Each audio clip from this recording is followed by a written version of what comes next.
Hey guys, welcome back to the channel. This is a story about what if Sesshomaru trained Naruto for Chunin exams in inuyasha. Before I start, please support for more amazing content, and do consider subscribing to my channel and share this video with your friends. This is written by Traban16 and link in description and support writer. Let's start the video. Chapter 1, The Reincarnation of Lord Sesshomaru. Deep within the Forest of Death, the Chunin hopefuls of the late year were taking the second part of their Chunin exams, the survival part. Hopefuls from all across the elemental nations were being pitted against each other in a competition of cunning, skill, and survival for the mere chance of being promoted through the ranks, not to mention the change to bring honor and prestige to their home village in the biannual Chunin exams. All of the other villages, including a reluctant Hidden Cloud village, had sent their genin teams to compete. Hell, even smaller shinobi villages such as Grass, Star, Rain, Waterfall, and a new village by the name of Sound sent the best of their genin to bring honor and attention to their villages as well. Because Konoha was playing host to the exams this year, they too had many genin teams eagerly trying to prove their merit and hopefully get a promotion to Chunin rank. One such team was Team 7, Sakura Haruno, who was named Kunoichi of the Year at the academy. She was known for her brains, but not much else sorely. However, she was also known for beating down Naruto, asking Sasuke for dates, and planning a long-term rape plan on said Sasuke along with several other girls she went to the ninja academy with. Sasuke Uchiha was the titled with Rookie of the Year in this late year's graduating class. He was also one of the two survivors of the grisly fabled Uchiha massacre, though the other survivor, his brother, was said massacre. He was best known for being the village's only superemo, since all other Uchiha had either died or left the village. And then there was young Naruto Uzumaki, the well-known dead last of the academy, and Jinchuriki of the famed Kyuubi. He was a loud-mouthed moron who would sell the shirt off his back for the next bowl of ramen he saw. He regularly fell face first into traps, and could practically trip over dangers and not say hello or apologize for the incident. If it weren't for luck and an unbreakable spirit, the boy probably would have snapped and killed everyone around him with his unchecked power, or killed himself off years ago and left the world to the claws of the Kyuubi once it reformed. In fact, if he were to die without children, then there would be no one who could hold the Kyuubi prisoner ever again, since an Uzumaki child was needed for the sealing of the most powerful of the tailed demons.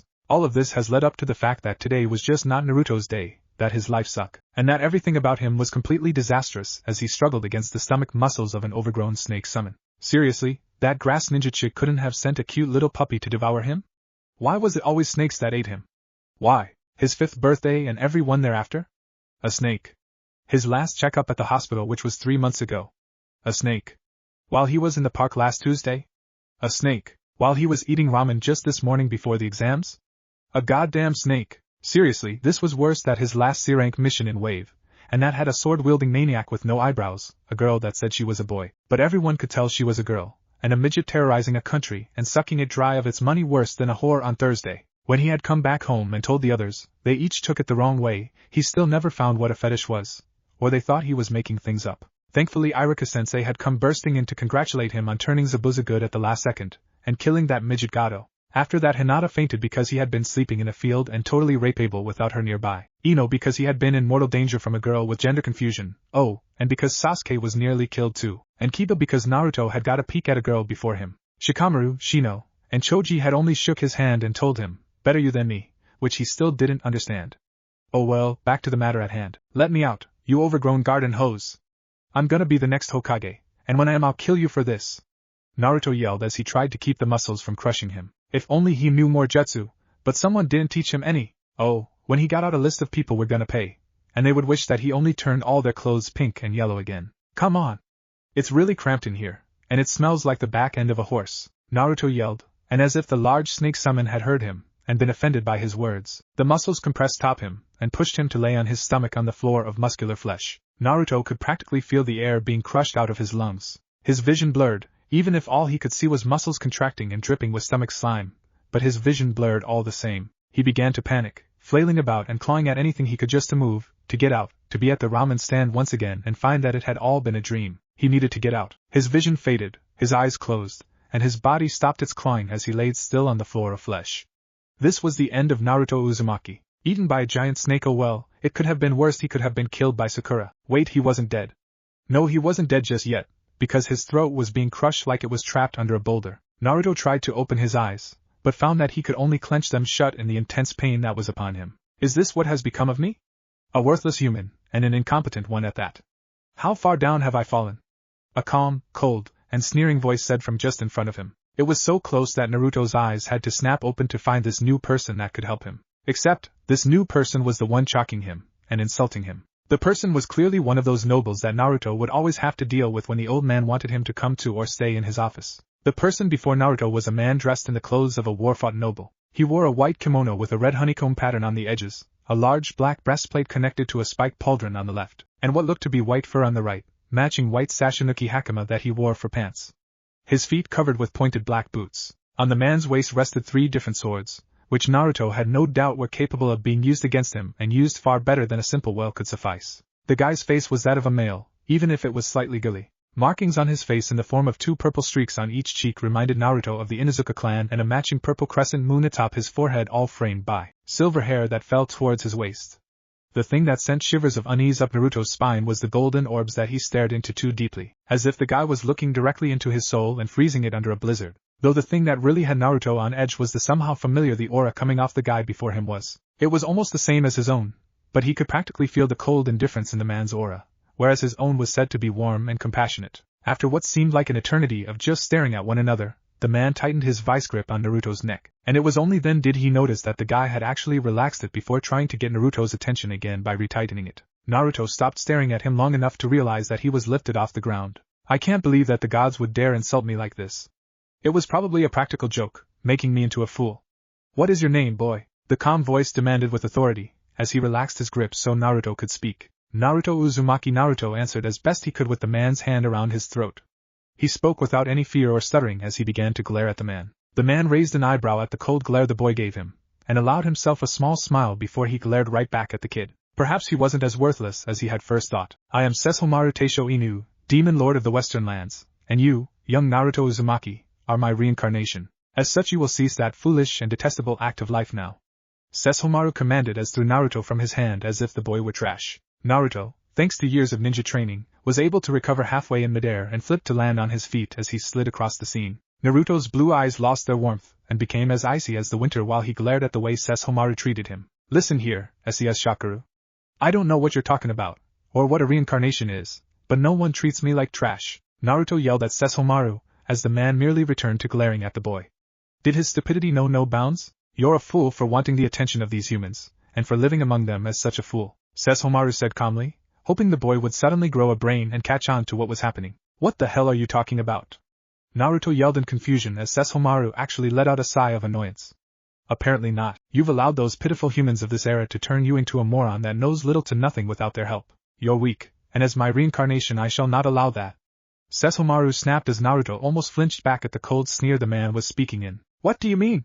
Naruto asked, his voice coming out as a whisper as he lowered his head. He had always been called an idiot, weak, and even pitiful, but for some reason the words of this guy were getting to him where he had not let the words of others get. Sesshomaru then raised his hand at Naruto from across the way, and Naruto stood on guard in case Sesshomaru had a long-distance attack. It was then that a bright white light encamped his vision as Sesshomaru spoke. It will take far too long to tell you. So, you'll just have to remember and relive, Sesshomaru said as the light completely took over Naruto's being. In the light he saw it all, from beginning to end. His entire life up until the point of Sesshomaru's light attack. He watched his entire life in third-person view. He saw his birth from his mother, who was named Kushina and was the previous Jinchuriki of the Kyuubi. He saw his father, how was apparently the fourth Hokage, fight the Kyuubi down to his last second of life. He watched as his parents' last words were to him, and how much they loved him. He watched as the old man fought with the council and the villagers about not killing him while he himself was in a crib sleeping like nothing was going on. He watched as he was almost killed multiple times before he was even 2 years old. He saw the ANBU protect him like he was family. He even saw the old man jump into action a couple of times. He watched it all. He watched Itachi kill his family on the orders of Danzo, behind the old man's back, and how Itachi's final words in the village was for Naruto and Sasuke to grow up and be happy. He saw how Kakashi would hold him during his younger years and talk about his father since when he got older they wouldn't be able to in public. He watched how Asuma would take him out to eat when he was 4, and how many other ninja, who all apparently knew Naruto was the son of the fourth, would do similar things. He even saw how one of the back ninja blocked his memories of those good times saying, demons don't get happy endings, and how all of the attention and love had to stop once he turned 6 years old. He saw it all, and he dropped to the floor crying as the light faded and returned him to his place in front Sesshomaru. I really was an idiot, Naruto said as he dried his tears with the back of his sleeve. Sesshomaru merely nodded, not offering any comfort at all. Yes, but that will stop today. No, right now, Sesshomaru said harshly as he fully turned to Naruto instead of watching him from the corner of his eye. He had turned away to not watch the boy cry. He hated such weakness, but for now he'd allow it just this once. You were a fool for wanting their pitiful human attention through practical jokes when you could have focused on gaining it through your power, intelligence, and noble actions. Sesshomaru berated Naruto as the boy didn't even defend himself. Now that he thought about it, Sesshomaru was right. Instead of pranking the crap out of people, he could have been doing things like he did in Wave Country since the very beginning. Who knows just how powerful and smart he could have been if he hadn't been screwed over by most of his teachers, all except Irika and a few others, or by the ninja that wanted to show him some really advanced stuff. Hell, he mastered the Shadow Clone Jutsu in one night. What else could he have accomplished if he had applied himself to his studies and such? Don't waste your breath, dog. Once I'm free, he'll be nothing more than a smear on the ground. The best he could ever hope for would be to become my vessel of destruction and mayhem.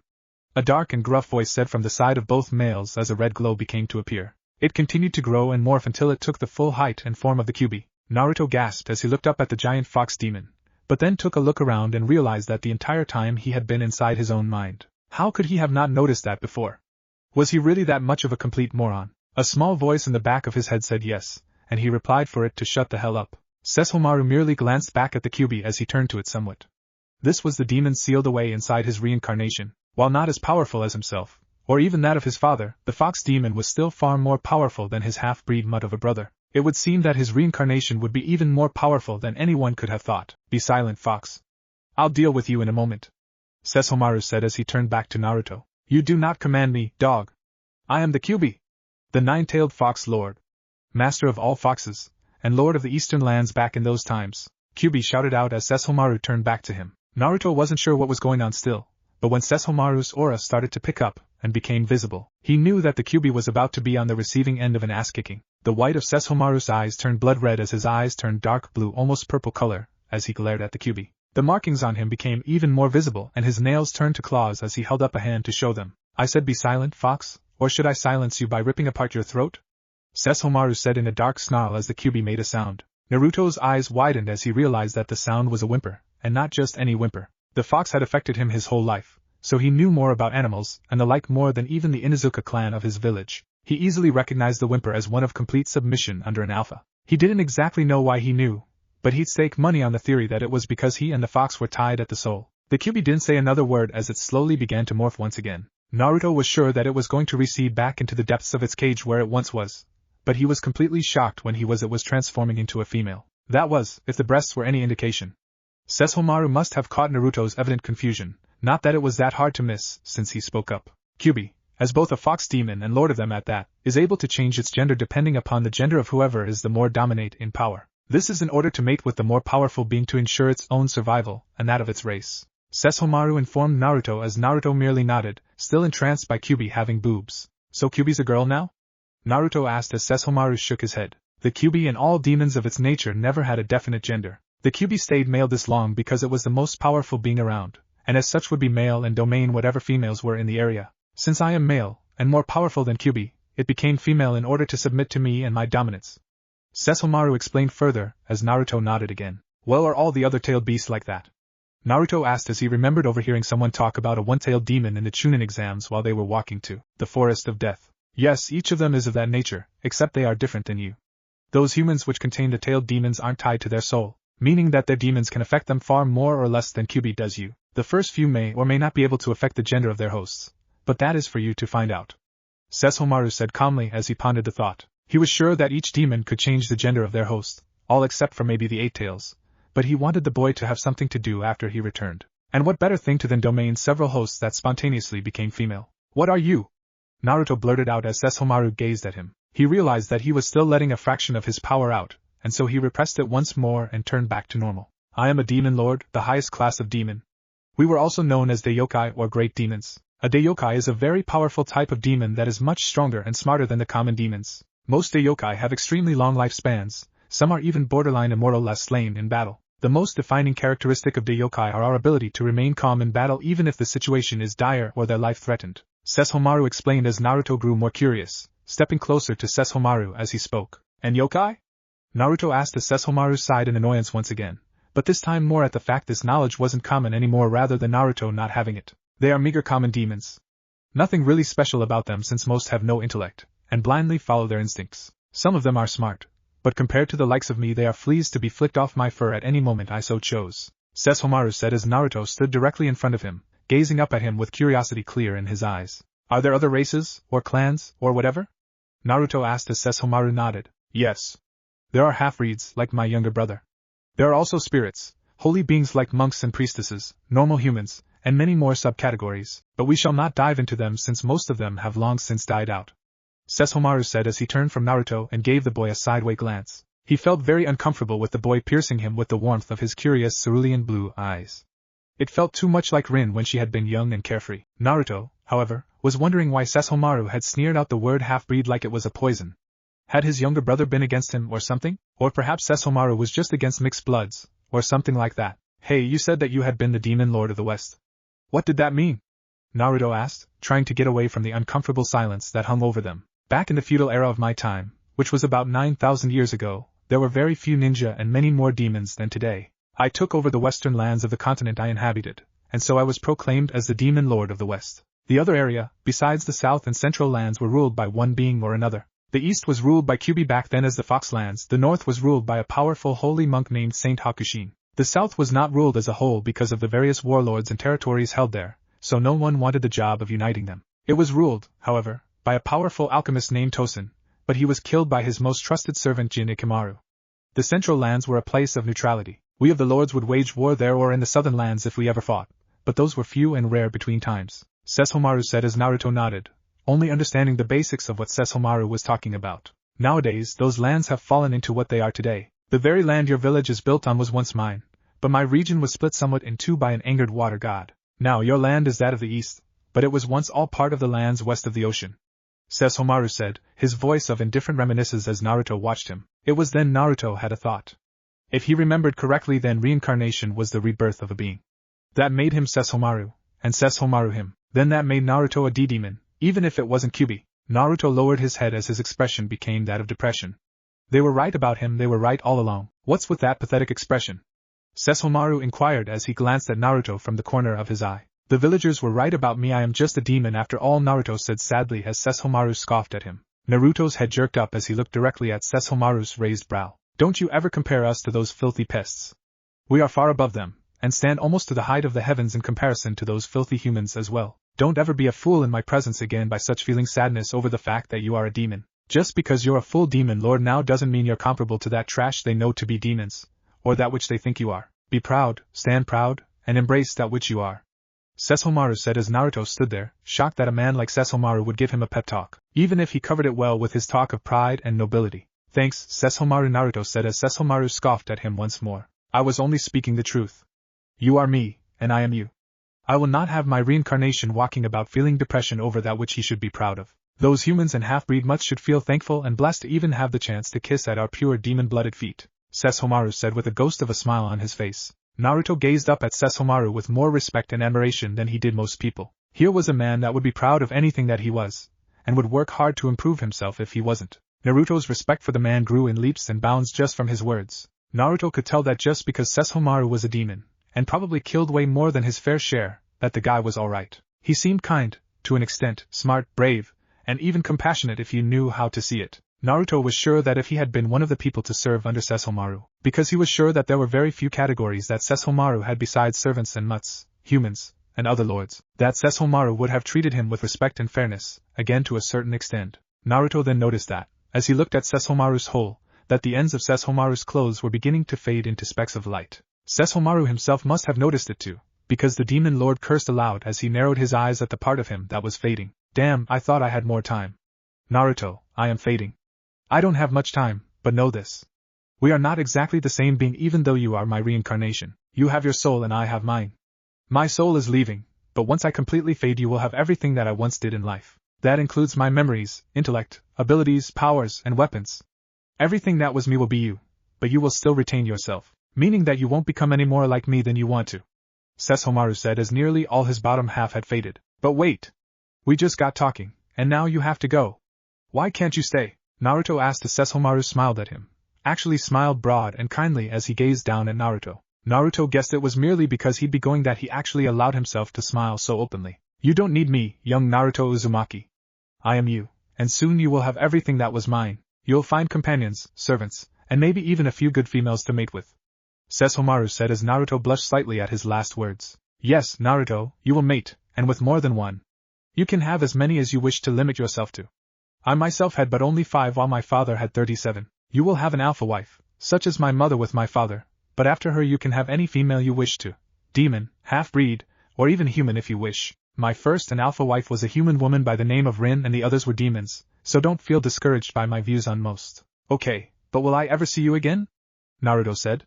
He liked Sesshomaru, and if he could, would have wished the man to be his adopted father or at least elder brother. No, but like I've been saying for the past few minutes, I am you, and you are I. I have faith that you will become someone I would be proud of, become the person I could not be, do the things I could not do, and love all those you hold dear to you as I could not. You are Naruto Sesshomaru Uzumaki, and you will be a great reincarnation, young and unpredictable Naruto. Sesshomaru said as his head faded, his last words echoing as he disappeared, I believe in you. I will be great, Sesshomaru. You just watch. I'll raise our legacy once more, from this moment forth. I am Naruto Sesshomaru Uzumaki, and I will become just as great as you were. I will be the demon lord of the East, Naruto declared as he watched the last particles of Sesshomaru's being disappear. He smiled with newfound determination to become every bit as great as Sesshomaru. Suddenly there was a blinding light that filled his vision before everything went into a blackening darkness. Naruto Sesshomaru Uzumaki would become a name and man to be feared. Chapter 2, Come Jaken. Naruto awoke within the stomach of the large snake which ate him. He was surprised to find himself far more disgusted with the fact rather than panicked by it. He stood up, apparently his own strength now greatly stronger. His body's normal strength now mostly ignored the muscles which tried to suppress him as he stood with ease even though the summon was using all its might to keep him down. So, it happened faster than I would have thought it to. Amusing, but Naruto said, trailing off as he frowned at his surrounds. How dare this filth devour him? Naruto briefly allowed himself to feel surprised at the fact that his every sense had been heightened beyond his previous beliefs. He could hear, smell, and see everything like never before. After quickly getting used to his new senses, Naruto sniffed out what he thought he had smelt, and it was there all right. This snake summon, and probably all summons now that he thought about it, had some demon blood coursing through its veins. The snake that had eaten him was half-demon, a half-blood, a half-breed. For some reason, probably the Sesshomaru in him, that made his blood boil. Searching through his inner Sesshomaru, Naruto found that the reason he hated half-breeds was because Inuyasha, his younger brother, had been one, and because the boy had got their father's most feared weapon, the Tesseiga. That most terrible of blades should have been his. But because of his disdain for humans it went to his brother at the time. Now that he knew of compassion and love for humans he could wield it, but he didn't have need nor want of it now that he had Bikaseiga and Tenseiga. Oh well, he would still detest most half-breeds even in this life, so Naruto decided to restart his dislike with the snake that dared to make a meal of him. You dare consume me, you half-breed trash. I'll show you what happens to those that don't know their place, Naruto said as he raised his hand, cracking the knuckles by simply flexing his fingers like he and his half-breed brother had done in the past life. As if hearing what Naruto had said and sensing the sudden build of demonic energy, the snake started thrashing around the clearing it was in. It hissed dangerously, as if to stop Naruto from destroying it. Suddenly a slash of purple energy escaped the snake's stomach as it stopped all movement. It wasn't too long after that 3 more slashes came from its middle area and it fell still as if dead before it disappeared in plumes of smoke. Naruto stepped out of the smoke as he flexed his fingers once more. As he watched the smoke fade into nothingness, I allowed you to live, trash. Be sure that next time we meet that you know your place when confronted with the Lord of the East, Naruto Sesshomaru Uzumaki. Naruto sneered at the smoke as he knew the snake wouldn't die so easily. Naruto looked at himself as he raised a brow. He didn't know that Sesshomaru's very clothes would become his own while still inside the snake's belly. He wore Sesshomaru's armor, including the spiked pauldron that covered his right shoulder instead of his left like Sesshomaru's had. It was attached to the upper section of his cuirass. From Sesshomaru's memories, he knew that when damaged, his armor would automatically regenerate itself using demon energy. His brow rose even further, as he realized that both his armor and his long flowing sash had a more land of earth influence, as opposed to the customary land of fire armor and sash that was normally worn by nobles from his country. Oh well, he could fix it with a snap of his fingers done. His kimono top, which was mostly white with a, instead of red chrysanthemum flower crest at the collar and sleeves, held an orange color instead, showing that he is of royal birth. He wore the same type of pants that Sesshomaru did. The Sashinuki Hakama, a type of traditional flowing pants, were gathered at the ankles producing a ballooning effect like with Sesshomaru's own. His footwear consisted of flat-pointed ankle-high boots, instead of his blue shinobi sandals. The right side of his collar featured the crest of the Azai clan, the human name for the great dog demon clan, if Naruto remembered correctly from his previous life's memories. Naruto looked over his left shoulder only to see a long, thick, and yet soft fur that he could feel coming from his shoulder, but wasn't exactly sure where it started from on him. It was blonde unlike Sesshomaru's silver one, which meant that it was a natural color thing and not just one of Sesshomaru's weapons. Naruto turned his attention to his right hip as he looked down at the 2 swords hanging from it. Tensiga was there, and so was his Bakuseiga. Naruto breathed a sigh of relief when he looked at Tensiga. He wasn't sure why, since the sword couldn't be used to kill, but he was glad to have it all the same. It reminded him of his father, or past life father as it were. Deciding to find some water to wash off the strong scent of snake guts and see his face in, Naruto sniffed at the air in order to find a stream or something. He was able to pick out the scent of running water and fish not too far from where he stood, so he turned to his side and began walking toward it as the smell got stronger and stronger with each step. As he moved toward where the water was, having walked for a full minute, 3 small patches of ground rippled like liquid as it gave way to a genin team from the Hidden Rain village. Naruto didn't even bother with them as he continued to move toward the water. He needed something to see his face in to be sure he didn't have that blue moon in the middle of his forehead. We should capture this guy and have him lead us back to his team, in case he doesn't have the scroll. One of the 2 males on the team whispered as they looked in the direction Naruto walked off in. Naruto could easily sense and smell them, but he wouldn't bother himself with killing them off if they didn't attack him. He could, however, hear every whispered word they spoke. Why not? If he doesn't have the scroll and refuses to cooperate, then we can always leave a fresh corpse behind for those poor woodland critters, the only female of the team said with a chuckle. Naruto could easily pick up that she was obvious in control of the team as they leapt into the trees above his path to water. I can't wait to kill one of Konoha brat.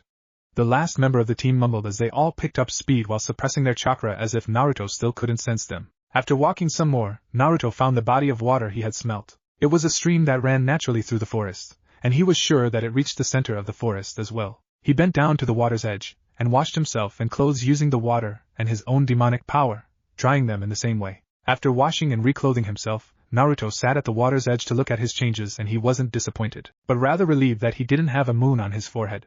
Naruto looked like he did before meeting his past self for the most part. Same tan peach skin tone, but now his facial structure was that of Sesshomaru's. He kept his own blue eyes instead of having gold ones, and his 3 whisker marks as well, but they seemed to be a bit broader and faintly purple now. His hair was still blonde, but was now as long, smooth, and silky as Sesshomaru's had been. Just as Naruto let out a sigh of relief, he tilted his head to the right slightly as a kunai went whizzing past him and into the stream with a loud splash. Naruto sighed again, but this time in annoyance as he stood to full height. I've no time to deal with the likes of you 3, so let's make this quick. Why don't you fools reveal yourselves? I've known you were following me from the very beginning, Naruto said as his attackers showed themselves.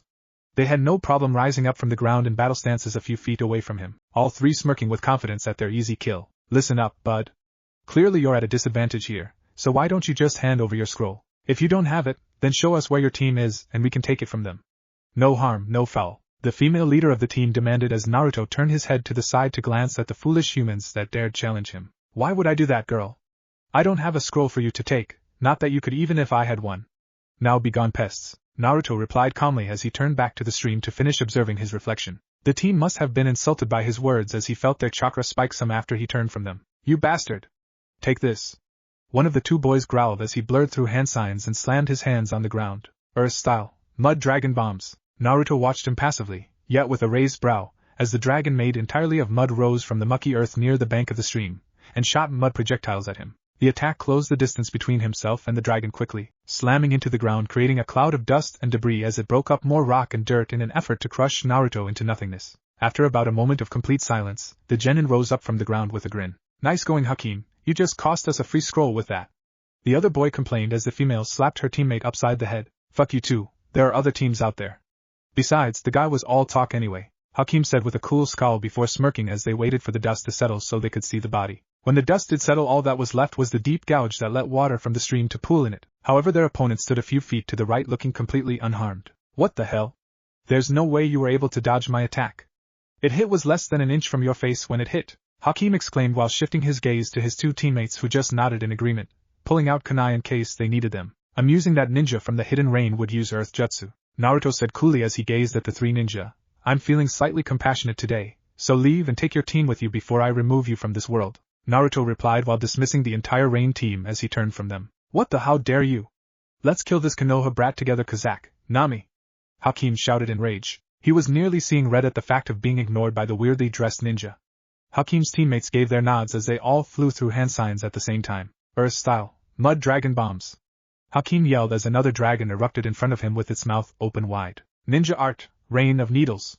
Kazak said calmly as he threw his umbrella from his back high into the air. The umbrella spun in midair as needle began to shoot out it toward Naruto. Naruto's nose picked up the faintest sense of poison and gunpowder coming off them as they flew toward him.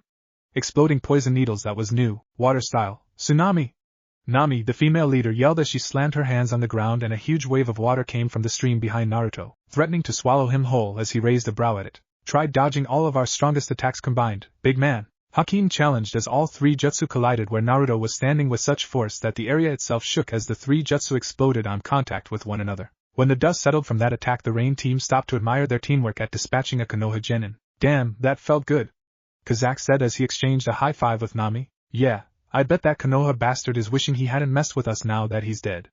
Ha, there isn't even a body to help the poor animals feed, Nami said with a cackle and lopsided grin as Hakim nodded. Who says I'm dead? Because if that is the best you have to offer, then humans are only a little less pathetic than in my last life. Though some of them were far more powerful than that display. Naruto's voice came from right behind the three genin. They tried to turn and react, but they couldn't before Nami was sliced in half by a flash of light and Naruto was no longer there. Naruto just watched impassively as his whip of light sliced the girl in half at the middle. He didn't want to kill her with his hands, because killing females always made him feel badly, even when he was Sesshomaru. The two boys snapped toward him as their faces contorted in anger. He flicked his wrist but once and the whip moved in a wide arc as it sliced the boy named Kazak's head from his shoulders with ease. Slowly, as if time were moving in slow motion, the two bodies fell. The bodies slumped to the ground with the heads of the horror-stricken faces lying nearby the one surviving. Boy, Hakim. The boy's face went from red with anger to pale with fear and horror very quickly. Naruto decided that he would give the bragging boy a fate worse than death itself. He slowly advanced on the boy as the ninja tried to turn and run, but tripped over an overgrown root directly behind him. Fear overloaded his every instinct and sense, as all he could think about was the demon of a boy. No, this was a demon of a man, slowly making his way to kill him in the most painful manner possible for running his mouth. Please, dear Kami, don't kill me. I'm only 16 years old. I don't even have a family or girlfriend. My two teammates were all I had. Please don't kill me. I'll do anything, just spare me. Hakim shouted as Naruto stopped directly in front of him. Anything? Naruto asked with a raised brow as he suppressed his smirk. It was going exactly how he wanted. Yes, anything. I'm yours to command, my lord. Please use me as you see fit, just please spare my pitiful life. Hakim groveled as tears ran down his face. He had nothing but his life to cling to, and if he could have that just one more day, then he'd glad follow this demon man to the ends of the earth. Then you'll serve me until the end of your days. Do you understand? Naruto said calmly as his eyes bored into Hakim's when the boy looked up. Yes, my lord. I am but a vessel for you to command.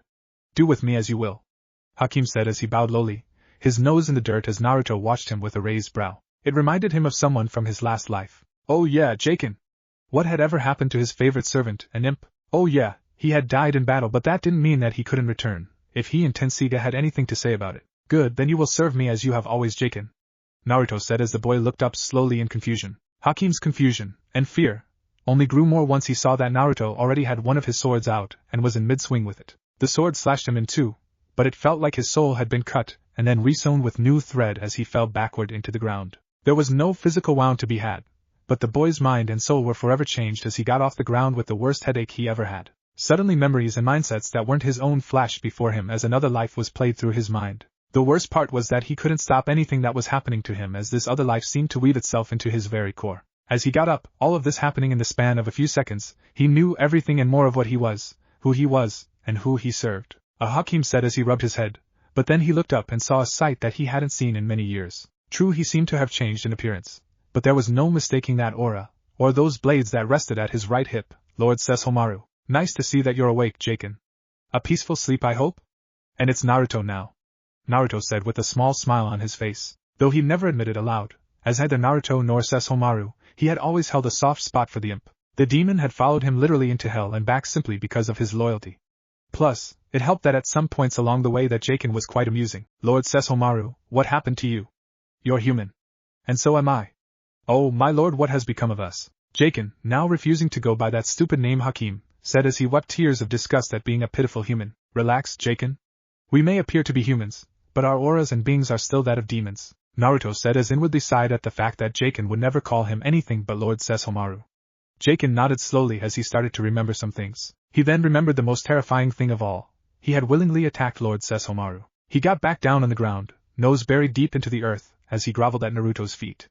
Naruto raised a brow at the act, but said nothing as he was too amused by it. Oh, Lord Sesshomaru, please forgive me and this pitiful body's actions earlier, my lord.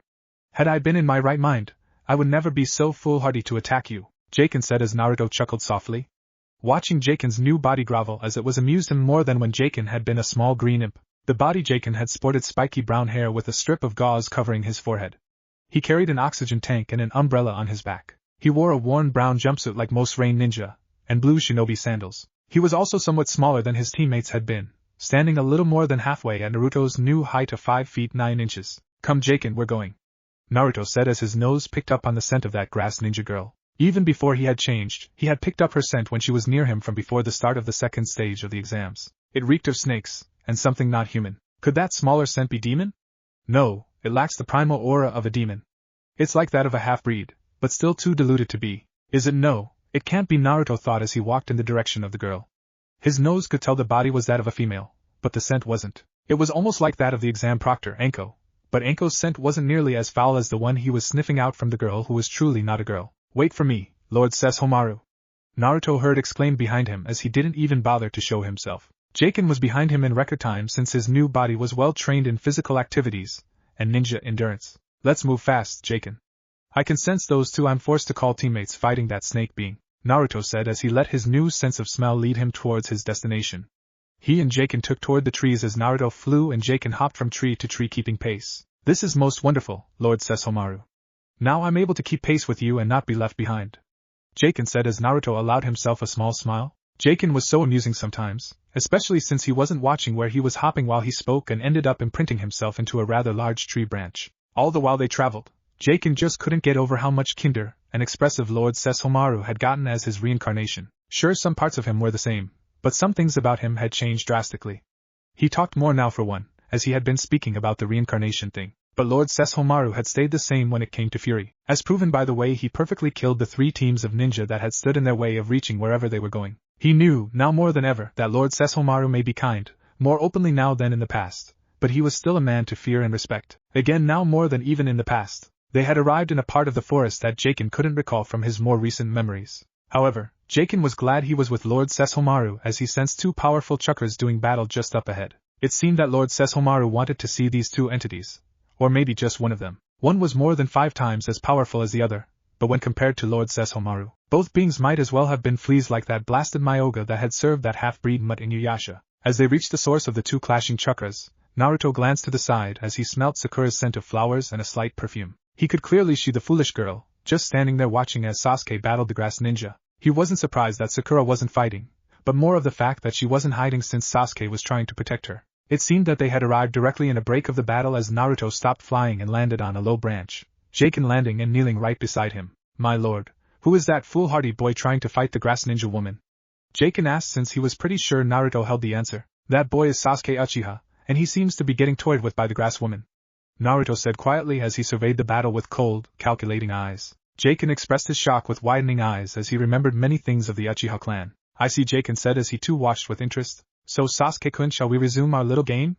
I'm going to step it up a notch, try not to die too quickly, okay?" Grass Ninja said as she cocked her head slightly to the side while pulling out a kunai. Sasuke just grabbed a kunai from his own holster while trying to catch his second wind to continue fighting. He didn't get much time to as he watched the girl close the distance through his Sharingan. Punches, kicks, and slashes from the kunai in their hands was either blocked or dodged by the other. Sasuke held his own barely as he managed to block and counter whatever attacks came his way. However, his opponent was too skilled for him to land any attacks as he was slowly being pushed back by her. "Come now, Sasuke. Don't tell me that's all you've got left," the grass kunoichi taunted as she strung together combinations that Sasuke was barely able to dodge thanks to the powers of his Kekkei Genkai. Naruto was not impressed by the fight in the least. He barely had to shift his eyes to keep up with the high-speed battle before him. He could see every small move they made, but could see Jaken, out the corner of his eyes, trying hard to keep up with the woman's movements. He didn't blame Jaken for it though. The woman was at least as strong as a Jonin, while Jaken's body was probably only trained up to Chunin standards. Sasuke silently prayed for an opening to strike when he spotted one. Quickly he wove inside an off-thrown slash and gave his opponent a vicious back fist to the stomach followed by an uppercut that had her falling back, until she went with the hit and rolled low into a sweeping kick, knocking Sasuke off balance as she then finished up with a rising cartwheel kick that sent him flying into a nearby tree. Naruto raised a brow at the very snake-like fighting style the woman was using as he glanced at Jaken from the corner of his eye again. "Jaken?" Naruto called as Jaken's head jerked up to him. "Yes, my lord?" Jaken asked in response. "Are there any powerful ninja who have an affliction with snakes, or snake-like creatures in this time?" Naruto asked as Jaken took a moment to think. "Yes, my lord. There are only 2 which come to mind that have made reputations for themselves in this time. There is Orochimaru of the Sannin, and Anko Mitarashi, also known as the Snake Whore of Konoha." Jaken said as Naruto sneered at Enko's nickname. He was sure she didn't give herself that name, but just to be sure, are those titles self-proclaimed Jaken? Naruto asked as Jaken shook his head. No, my lord. From my time in the Hidden Rain, I served under a powerful ninja named Hanzo before his death. He gave the 3 legendary Sannin their title in battle against them during the Second Ninja War. They were supposedly the only ninjas to survive in battle against him. Jaken explained as Naruto nodded. And of Enko?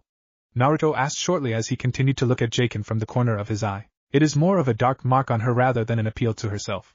It was given to her in place of her former title of Snake Princess. She was known as the Snake Princess back when Orochimaru was a part of the Hidden Leaf, but when he fled she was still there for them to take their anger and hate out on. They beat her, and named her the Snake Whore for Orochimaru's actions, my lord. Humans can be so cruel, Jaken said as Naruto nodded to the last sentiment. He knew all about human cruelty. Did they harm her sexually? Naruto asked as Jaken shook his head. Gladly enough, the humans of this village have some morals. Though I can't say that the physical and mental abuse done to her haven't taken their toll on her. Did you see her at the beginning of this examination, my lord? Such a poor human girl, almost like that of poor Rin, Jaken said as Naruto's spine stiffened, but relaxed as he snarled at the thoughts creeping into his mind. What if Rin had been in Enko's place, or even his? He would have crushed this village down to every last man, woman, and maybe even child if they had abused Rin like they did himself and Enko. Women and children deserved far better than this village was offering, but at least this village drew the line at rape and possibly a few other things, even if it wasn't enough to satisfy his anger and bloodlust. Naruto and Jaken turned back to the battle as they saw Sasuke slam into a tree with enough force to rattle his entire body as he then hit the branch under him, howling in pain. He struggled to compose himself as he slowly got to his feet while looking at his opponent through a fatigued red and black gaze. Well, that was entertaining. Maybe you truly are worthy of your Uchiha name, Sasuke. Allow me to give you a token of my appreciation, the woman said with a smile as her neck stretched before Sasuke could react. My lord, we must do something. I sense demonic energy at play in her all of a sudden, Jaken said as he made to intercept the woman, but Naruto moved a hand in front of him to stop him. No, Jaken, let's see what happens, Naruto said without tearing his gaze from the woman's extended form. He had picked up on the demonic energy when the woman first started building it up into her teeth. He wasn't sure about it, but he could tell that it was the same as what he had sensed from Enko and the grass woman herself. He'd see if his earlier theory was correct, and then crush whatever the woman did to Sasuke later. The woman sank her fangs into Sasuke's neck, causing him to scream out in pain as a tattoo began to form where he was bitten. Sasuke fell to his knees as Sakura was at his side in an instant. Agrgrg. What have you done to me? Sasuke groaned out as his neck began to flare out of intense pain, and he felt his energy completely leave him in a flash. Sasuke! What did you do to him? Sakura cried out as she leapt to his side after seeing her crushed down by whatever the woman did to him. Kukukuka. I've just given Sasuke a parting gift to help him achieve his goals if he survives the rest of these exams. Sasuke-kun, I look forward to monitoring your growth as a ninja, and just so you don't forget my name, it is Orochimaru. Farewell for now, my dear Sasuke. The grass woman, now known to be Orochimaru, replied as he slowly seemed to sink into the earth itself, leaving the area quiet save for Sasuke's screams of pain before he passed out as well. So I was right, it was Orochimaru that Sasuke was doing battle with. Come Jaken, we're leaving to somewhere else, Naruto said as he turned on heel, but caught the flash of something on his golden sash. It was his Konoha headband. He had wondered where it went, and how those ninja had all identified him as a Konoha ninja. Oh well, where to, Lord Sesshomaru? Jaken asked as Naruto pointed in a general direction before he took off in flight. Jaken sighed as he too took off, but into the trees instead of the air itself. Orochimaru arose from the tree the two had been standing on as he frowned a bit. The guy dressed in spotless noble clothing was powerful, far more powerful than himself, a Sannin was, and it seemed that the man had a rather faithful servant with him as well that could probably go toe-to-toe with Kabuto if the need ever came up. Who are you, Lord Sesshomaru? Orochimaru asked himself before sinking back into the tree slowly. He had sensed them watching his battle and he had planned to kill them until he got a good feel for the man's powerful aura. It was in perfect balance, but seemed to be even more potent than his curse mark's chakra was. This Sesshomaru was a dangerous character. Orochimaru wasn't the only one to sense Naruto's newfound power. All around the forest people and even animals were still sensing his first emergence from the snake. Akamaru was still stuffed in Kiba's jacket, but not from fear of Gaara anymore, but from fear of the most powerful domain being it had ever smelt. Kiba was glancing around every so often for the same reason. He was sure that if the domain he smelt in the forest came his team's way that they'd all either bow down or die. Shino was the same, but Hinata was more worried for Naruto than herself at the encounter of the person Kiba and Shino had warned her about. She wasn't an animal ninja, so she couldn't sense out anything but the large amount of chakra this guy possessed, and when she had tried her Byakugan, much like Niji had, she had nearly gone blind from glancing in his direction. Shikamaru and his team had figured it out from the way the animals were attacked, since they weren't attacking people anymore, but more of submitting to whoever or whatever was out there. Hell, even Gaara was glancing about in fear as he heard his mother telling him to stay far away from whomever was that powerful. It seemed that Lord Sesshomaru was being feared by many, even when not near them. Chapter 3, Stillness. Thy name is Naruto Sesshomaru. Sasuke-kun, don't worry, I'll get you somewhere safe, Sakura said with concern as Sasuke fell into her lap. She looked around for what felt like an eternity before getting up and carrying, half dragging Sasuke's unconscious form with her. For a moment she stopped when she remembered her other teammate, and the fact that he had been tossed somewhere into the forest by the gust of wind that the grass kunoichi earlier. That's right. I almost completely forgot about Naruto. What can I do? I can't just leave him out there and behind, or we can't pass the second exam. But right now, Sasuke-kun is here and needs me more than ever, Sakura thought as she gripped Sasuke tighter. Soon another voice, her inner fangirl, had popped into her head with its own opinion about how to go about this delicate situation, and what decision that Sakura should make. Cha! Just leave that idiot out there. The moron, it was his own fault for not being more prepared. He's better off wherever he is, probably sleeping in the trees somewhere dreaming about his precious ramen. All that matters right now is Sasuke-kun and getting him somewhere safe, inner Sakura shouted in her normal love-struck rant, to which Sakura agreed wholeheartedly since her inner voice never failed her before. Right. That ramen-loving idiot can fend for himself. I know Sasuke-kun can find us 2 scrolls and a way to pass without him, and I'm sure he'll probably find us before the end of the exam anyway, so it wouldn't matter, Sakura said, agreeing with her inner self as she dragged Sasuke along with her to find shelter, completely unaware of the fact that Naruto stopped in midair, as he suddenly growled menacingly at seemingly nothing. Jaken stopped on a branch just behind his lord as he felt Naruto's energy rise some, and heard the growl. "Oh, Lord Sesshomaru, is something the matter?" Jaken asked somewhat fearfully. If Lord Sesshomaru was growling at something or someone, that meant they were dying today, and far worse than the person could possibly imagine. Someone, somewhere, has just insulted me and my beloved ramen. They shall pay dearly for their ignorance, and they will pay with their lives, Naruto said, completely serious and entirely ominous as Jaken gulped in great fear. He had no clue about this ramen that his lord liked so much now, but whenever Lord Sesshomaru was insulted, the person who dared make such a foolish mistake ended up headless by sundown. Naruto didn't dwell on it much as he continued flying toward his newest objective. He was going to find Anko and see if he couldn't get a few answers out of her about what had happened to Sasuke, and why Orochimaru was in the exams. Jaken kept giving him sideway glances, and finally Naruto couldn't take it anymore. Something the matter, Jaken? Naruto asked as he continued to sail through the air while Jaken kept pace tree-hopping. Actually, and please forgive me for this, my lord, but spit it out, Jaken. Well, my lord, earlier you mentioned that you've only just came into your present form. I was wondering what your plans for the future were, Jaken said as Naruto glanced at him. The question itself was an affront to his pride as Sesshomaru, and his trust in Jaken for the man to have even asked such a question of him when he should have just followed him. That's none of your concern, Jaken.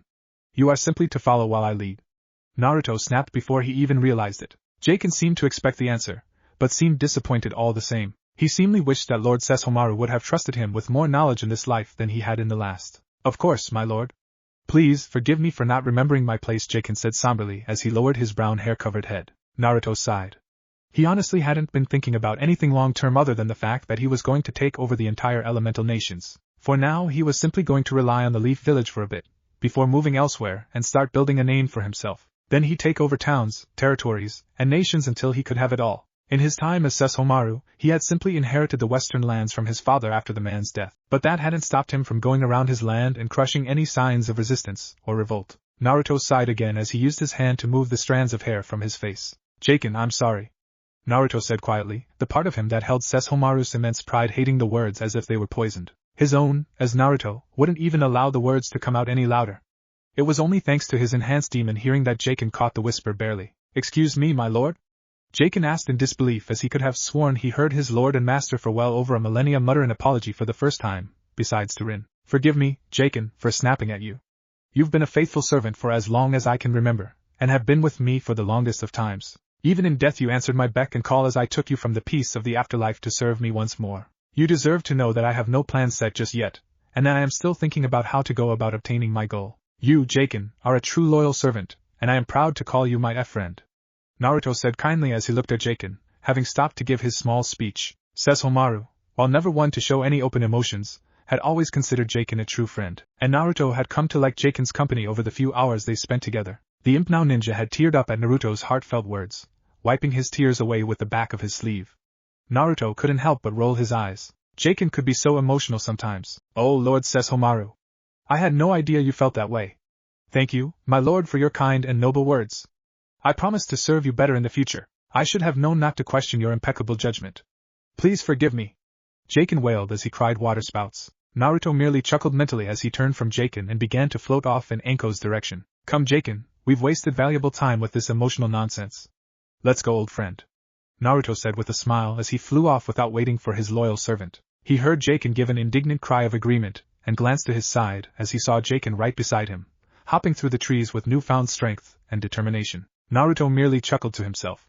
Jaken sure was a strange one. Hours later, as the sun were giving way to the night, Sakura managed to find a large tree with a hollow base for a place to lay Sasuke in. She set up traps around the area before tending to the young Uchiha with utmost care that one would save for their lover. Sasuke-kun's fever is going down, that's good. I'll have to keep watch and keep an eye on him. Hopefully we won't be attacked until at least Naruto can find us, or us him. Sasuke-kun and I will have to look for Naruto when he's feeling better, and then we can somehow get a scroll. We've only got a few more days to complete this portion of the exam. Sakura thought tiredly as she changed the cool, damp cloth on Sasuke's forehead. Her thoughts of not being attacked were already unheard as the Sound Genin team was not far away, watching the tree like hawks on prey. They hid in the higher tree line as they watched the girl and the Uchiha from above. When do we attack Sasuke Uchiha? I want to see what's so special about him anyway. One fidgeting and excited male asked. Calm down, Zaku.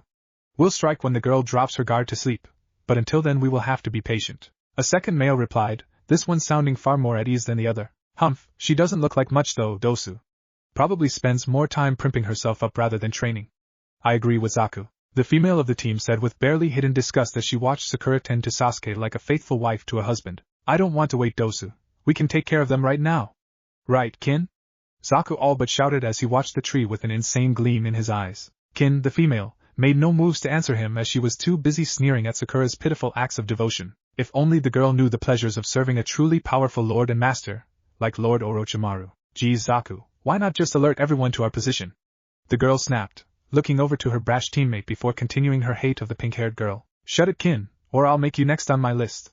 Zaku growled as he turned to look at his female teammate, and waved his hand in a threatening manner. Zaku, Kin, that's enough. Be prepared, we attack at first light. Dosu interrupted, ending the argument and commanding his teammates. They both mumbled out their agreement before all their eyes went back to watching Sakura and Sasuke, waiting for the moment to make their move as they wait for the morning to come so they can complete their objective. All for the honor and glory of Lord Orochimaru. Naruto came to realize that his little speech had in fact made him lose precious time, and had cost Anko more than anyone. He and Jaken had arrived too late to help Anko against Orochimaru, but were able to catch toward the end of their conversation, Anko already having been beaten by that time. Anko gritted her teeth in pain as she was leant against the tree behind her, unable to move due to the pain of her curse mark, while Orochimaru stood a few feet away with that snake-like smile on his face. What are you doing back here, Orochimaru? What do you want? Anko demanded with barely contained rage while Orochimaru simply grinned even wider at her, kicking her anger to new levels. Why I'm here doing a little talent scouting is all, Anko-chan. There is so much potential that surfaces during these exams. So many promising young genin like Sasuke Uchiha, Orochimaru said with his grin threatening to split his face as Anko gaped at him before snarling in anger. What are you planning to do with him? Answer me, damn it! Anko yelled as he only chuckled darkly at her. Poor Anko, jealous that another will take your special place in my heart? Orochimaru asked as he closed the gap between them and began to caress her cheek with his hand. My lord, now would be the perfect time to strike the snake. Jaken whispered to Naruto, whose hand had been steadily getting closer to gripping Bikuseiga until Jaken's voice snapped him back into reality. Thank Kami for Sesshomaru's calm, cool demeanor, or else Naruto would have gone batshit on Orochimaru at touching a woman at all without her permission. No, not yet, Jaken. We must learn all that we can before we engage him. Killing him will be child's play, but the information he holds is worth a few minutes of him staying alive, Naruto said calmly, but placed his hand on Bikuseiga just in case Orochimaru went overboard with anything he didn't like. After all, he did have Sesshomaru's memories, and if there was one thing Sesshomaru despised more than half-breeds and humans after meeting Rin, it was rapists and blatant perverts. I don't want a special place in your twisted dark heart, you can keep it, Anko replied as she spat her words venomously, trying to keep her shudder of disgust off her face at having the snake Sannin touching her. Orochimaru frowned before he moved a bit closer to her. If you must know, it's not what I'm planning to do to him, but what I've already done. Young Sasuke now bears my curse seal, and if he survives the taste of power the mark will grant him, then he will seek me out in the future to obtain what he truly desires, Orochimaru said, before leaning into Anko's ear to whisper with glee, power. Anko could only let her eyes widen in horror, at the memory of when he applied the curse seal to her all those years ago. She remembered the pain, the fear, and total helplessness as the seal burrowed into her chakra coils and left an undeniable presence within her. Naruto and Jaken heard every word from the snake's mouth as Naruto's frown seemed etched on his face. He did not care if Sasuke went to the fool of a man for power, But if Orochimaru didn't get away from Anko in the next 10 seconds, then his life would pay the forfeit. Now do you understand, my dear former student? But alas, I must leave now, Anko, as I can feel the Anbu moving towards the forest. Do tell the Hokage that if the exams are stopped for any reason, I will crush Konoha and all who live within its walls, Orochimaru said, his warning staying Naruto's blade as he was sure that Orochimaru had some trick up his sleeve just in case he died. The snake man stepped back and began to sink into the ground, but not before he was struck in his back by something that stung like a whip and burned worse than one of Jiraiya's fire jutsu, leaving Anko alone and still prompted against the tree. Anko glanced up in disbelief as a whip-like stream of green light slashed across Orochimaru's back while said man hissed in pain. The last sight she saw before blacking out was a nobleman, and what looked to be his loyal ninja servant landing in front of her. The very last sight she took in was the noble's face. He looked almost, in her exhausted and tortured vision, like that golden-haired fox brat she liked. Excellent work with your whip of light, my lord.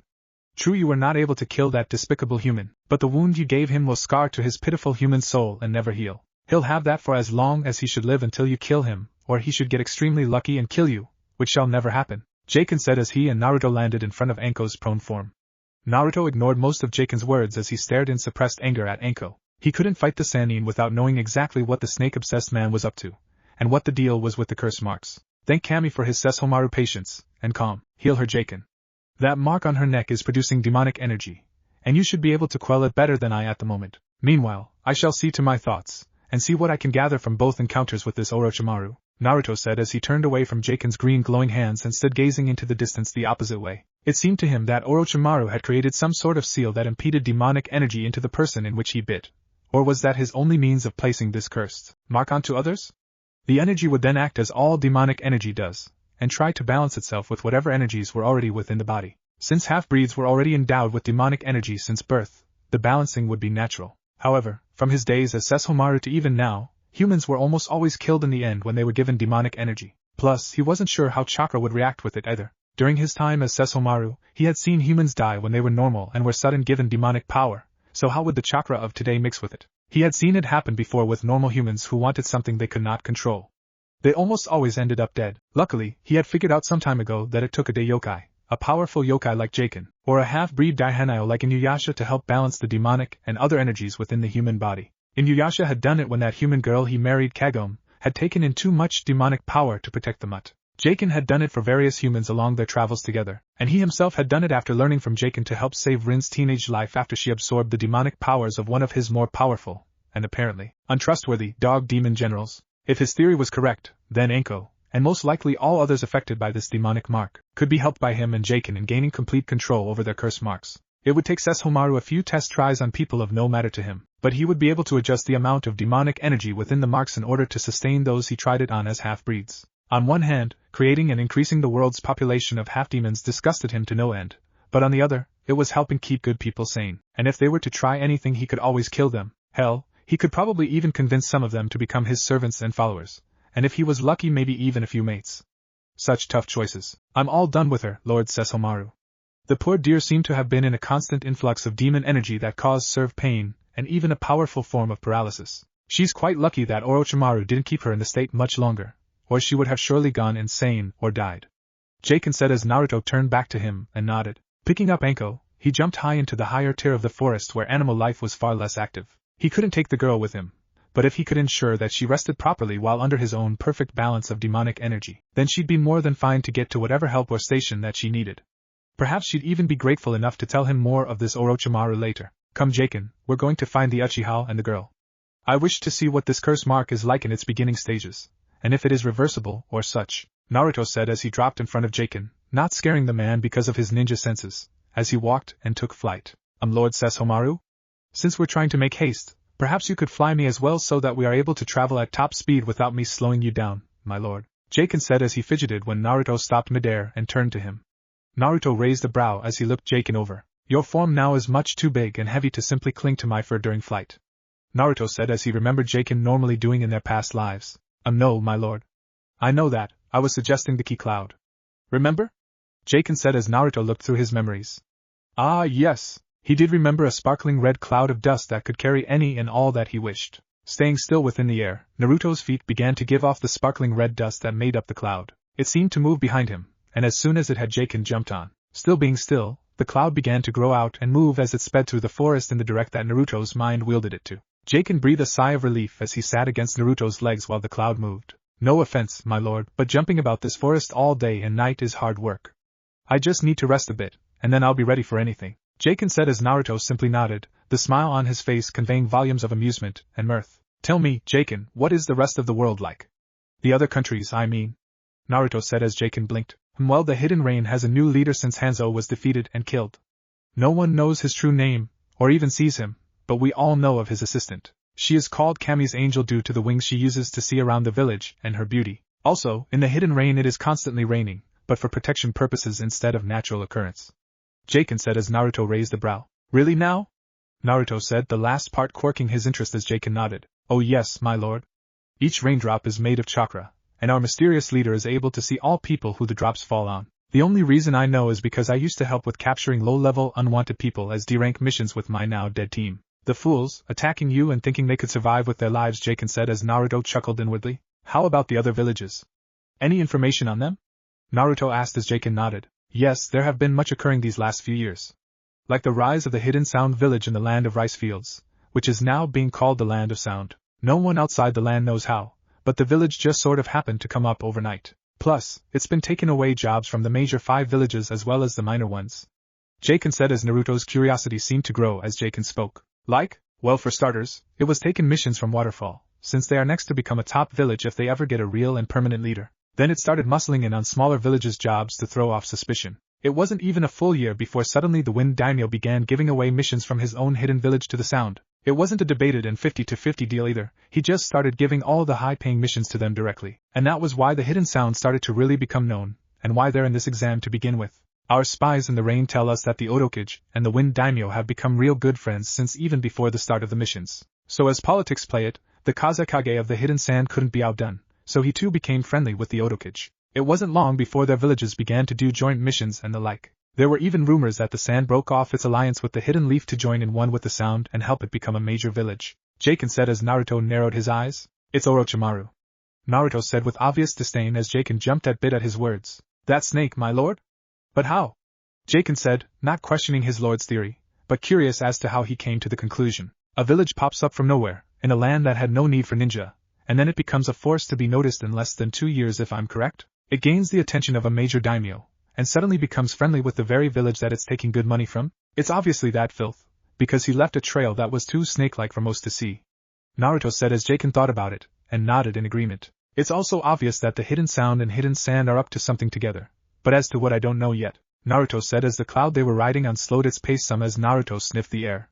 They were getting close, and daylight had only been about an hour ago. They were making good time to say they had backtracked and doubled over at least 20 kilometers in less than 4 to 5 hours. Naruto and Jaken descended off the cloud as they stood watching things from the tree line. They both easily smelt out the Sound Genin, and the others that were in the area, so they suppressed their chakras and demonic auras as they watched the Sound Genin move closer toward the tree Sakura and Sasuke's unconscious body were in. Jaken, we will do nothing. We shall simply watch what unfolds and until I wish to make our presence known. I wish to see how my teammates and the others fare against these Sound Ninja. Besides, it would be a waste of my time and effort to dispose of those 3 humans, and it would be the same of you. Do not dirty your hands with their blood, Jaken, Naruto said as Jaken nodded beside him as they watched things with interest. Jaken supposed that his master didn't want to let others know of his change in power until it was absolutely necessary. Anko awoke to the bright light of morning on her face. She groggily sat up as visions of before came to the forefront of her mind. She jumped to her feet and brandished a kunai while looking about. Good, she was still in the forest. Wait! She had slept inside the forest of death alone. Holy crap, why was she still alive with the wild tigers that she knew were close to her area? She looked around more closely and she noticed that she was much higher up than when she had fought Orochimaru. In fact, she was sure that she was at least 50 meters higher, because she could tell that the cleared patch below her was from the explosion of her sacrificial jutsu. How the hell did I get up here? And why do I feel so good? Anko asked herself aloud as she put away her kunai. It was true, she couldn't feel a trace of pain from her curse mark. Her body felt better than it had in ages.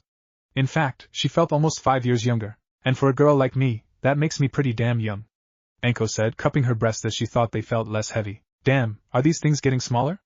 Anko nearly shouted as she felt herself up more. Wait, no, they feel firmer, like they're perfect.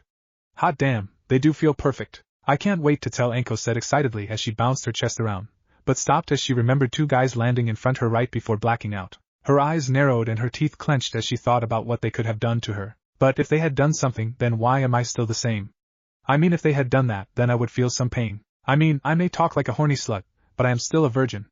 Anko said as she sat back down on the branch and rubbed her legs. They weren't sore, but her deeper thoughts lingered on the rich noble-looking guy that had arrived after Orochimaru. It was him that attacked the bastard. The guy must have been from one of the other village and saw what was going on. Anko reasoned as the guy did have a pissed-off look in his cold blue eyes. So he saved me and healed me? Or something. Anko said as she got back up and stretched. There was no time to really think things through. That was why she had Kurenai, to be the brains and prudish while she was too busy being sexy and vicious. I need to get to the tower immediately, Anko said, blurring through the treetops as she made her way to the giant structure. If she ever saw that noble guy again, they would be having words and maybe more. Naruto, now that he was new, or was it old, and improved, had to say that he was deeply disappointed with both himself and the 11 ninja that were in or near the clearing in which battle was being fought. First there was Sakura. He was a little disappointed that she had been smarter than him, but he was proud, just a little so, to say that his practical ninja skills were far better than hers back when he had claimed to be a ninja yesterday. She was smart, but besides that, right now she was as weak as any other normal human. She didn't have a bloodline, or clan techniques, but that didn't stop other kunoichi who were in her place from being stronger than she was. She had put no effort into being any stronger than people wanted her. It was only thanks to Kakashi teaching her some first aid and a few low-level genjutsu that she wasn't still at academy level. In fact, he wasn't sure if she knew any offensive jutsu, but it didn't matter to him. The next disgrace to him was the boy who had thoroughly wiped the floor with his face just a few days ago, Rock Lee. The boy had no genjutsu or ninjutsu, but Naruto was glad to say that the boy's blows were almost at Inuyasha's level. Back at his previous level of power, he had almost no formal taijutsu training and everything he did was self-taught. This Rock Lee had much training under his belt, and showed it proudly, even if he had gotten his ass handed to him by these sound shinobi. However, that still didn't soften the blow to his pride when he saw how easily they were defeating the boy and when he thought about how easily the boy had defeated him, even if it was before his improvements, and he was a made moron. Sesshomaru, and Naruto just as much, did not like being seen as weak. Then came two people tying for his disappointment, Shikamaru and Choji. One was supposed to be a lazy genius and the other an unstoppable bulldozer. Both were from clans, and only having learned one jutsu each would have been unacceptable in his books if he were a sensei. Though his disappointment couldn't run any deeper because it was partially his fault for distracting them from their studies with both his antics and likableness. At least he won't say aloud that it was really his idiocy. No, they were lesser disappointments than Sakura. Naruto had taken a break from his sneering at them when blood had dripped from Ino's mouth while she was in possession of the sound girl. He had growled menacingly at the sound males, Jaken cowering next to him and shaking violently, as he resisted the urge to rush into the fray and crush the two boys' skulls with his bare hands. No one hurt his Ino and lived to tell about it, even though when he was an idiot he would have pranked them and given them a near-death beating. They would pay for hurting his woman. My lord, is there some connection between you and the platinum blonde female? I only ask so that you, my lord, would not have to stain your noble and pure hands with the blood of such filthy humans. I would gladly accomplish the deed if you command it, my lord. Jaken said as Naruto looked thoughtful for a moment, but shook his head. No, that won't be necessary, Jaken. While I and she have a certain connection, I would rather end their lives with my own hands. It's not quite as satisfying if not done by your own hands. Don't you agree, Jaken? Naruto said softly, as if still pondering the deaths in his mind's eye, which he was, and he had to admit, they were gloriously bloody. Yes, my lord, I would have to agree. Killing one's foes is something to be done by oneself. It's just that they have offended you, my lord, and caused the female harm. I just thought it would be beneath you to sully your hands with such weak humans. It would be more than enough for me to kill them, Lord Sesshomaru, Jaken said with the utmost respect, but Naruto still shook his head. Then it would only be right for the lord to deal with such pests, and not his servant. It is only right that they realize the severity of their crime against me. Only then will they understand our gap in power, and truly repent for their actions as lesser beings. Naruto said with a small chuckle. He kind of liked being so superior and noble to others. Sure, it was wrong and he knew that these moments could only be had with Jaken and others that he trusted, but they were fun and helped raise his confidence, and well, his ego too. After that, Naruto and Jaken went back to watching the fight just as Rock Lee's team arrived. They had sensed and smelt the two coming, but had allowed their conversation to get in the way somewhat. Naruto was just about to comment on their arrival when Neji used his Byakugan. Jaken and Naruto bristled under its gaze. They could sense a demonic trait from the eyes as it sent out an invisible shockwave through the air. The boy Neji, I believe his name is, can see us. Naruto commented casually as Jaken looked slightly panicked. My lord, I sense demonic aura coming from his eyes. Know that I think about it, all bloodlines are demonic in nature. His allow him a demon's vision, and right now he's seen us and chakra, Lord Sesshomaru. Jaken said rapidly as Naruto merely raised a brow. Going through his memories, he recalled having been taught about the Leaf Village's bloodlines in one of his earlier classes. So this is the all-seeing Byakugan's gaze, You're right, Jaken. and if I had to pick the scent of his demonic aura, it would be from that of a bird demon, hawk, maybe eagle, but mere lesser demon nonetheless. His clan's vision may outstrip ours, but my speed and abilities greatly make up the difference in vision. Your imp demon powers will make you superior to him as well, Jaken," Naruto said as he settled back into his spot to watch the fight. Niji had stopped his Byakugan as he sensed 3 dark chakras. The first he wasn't very powerful, but it was more than enough to make him worry. The second was at least 5 times greater in terms of amount and control, but it was still nothing to really worry. He was sure he could defeat it if he had to. However, the last one had made him almost see complete dark light. The power, the aura. It was like staring into a solar eclipse. So dark, and yet so light. It was perfect, complete perfection in aura made real. Niji didn't know whether to applaud the person with such power, bow down before them just to save his and his team's lives, or to be completely overwhelmed by it. It was so unreal. It was like an ocean of blood had washed over him the moment his eyes saw it. He knew one thing for sure, if nothing else. This was the person they were supposed to avoid, and here he was so close to them. Like a wolf stalking its prey. "What's the matter? Niji, what's wrong?" Tenten said as she saw Niji's eyes widened and his euphonious step backward. His mouth was agape in silent horror, and she knew something was not right. "We have to get out of H here," Niji whispered as his eyes darted directly to where Naruto and Jaken were. Right before he went into complete insanity, he took a deep breath and calmed himself. This person hadn't even attacked them yet, and he was sure they were there for a while. If he could play things smoothly, then he could warn the rest of the Leaf Ninja, and they could all escape while the demon of a man preyed upon the Sound Ninja. They'd just have to come back and search the bloody and disemboweled remains for the Sound Team's scroll later. "Way later. What did you say, Niji?" Tenten asked, his voice having been too soft for even her to hear, and she was right next to him atop the branch. He coughed slightly and regained his composure as he watched Sasuke stir. That'd be perfect. The Uchiha would be stupid enough to mess with the powerful person that was hiding. He could just see his uncle Hayashi now, welcoming him with open arms into the main branch for having been the cause to the end of the Uchiha line. "Well, are you just gonna stay up there all day or are you gonna come down here and do something about it?" Dosa said as he gazed at the Hyuga. "Damn clans and their superior attitudes." Niji merely smirked as he closed his eyes. "They were all so blissfully naive. Actually, it looks like it all might have been taken out of my hands," Niji said as Dosa looked up at him in confusion, but his eyes and the eyes of the others widened as they all finally sensed the demonic dark chakra leaking from Sasuke's body and becoming visible in the atmosphere. Really now, how could those humans not have noticed that until just now? "Pitiful, I say," Jaken said as Naruto glanced at him with an amused smile. "We can't always hold humans up to our expectations, Jaken." They were a bit more preoccupied with the Sound Ninja rather than sensing out the Uchiha boy's power. Naruto chided gently as Jaken blushed in embarrassment. "Yes, my lord.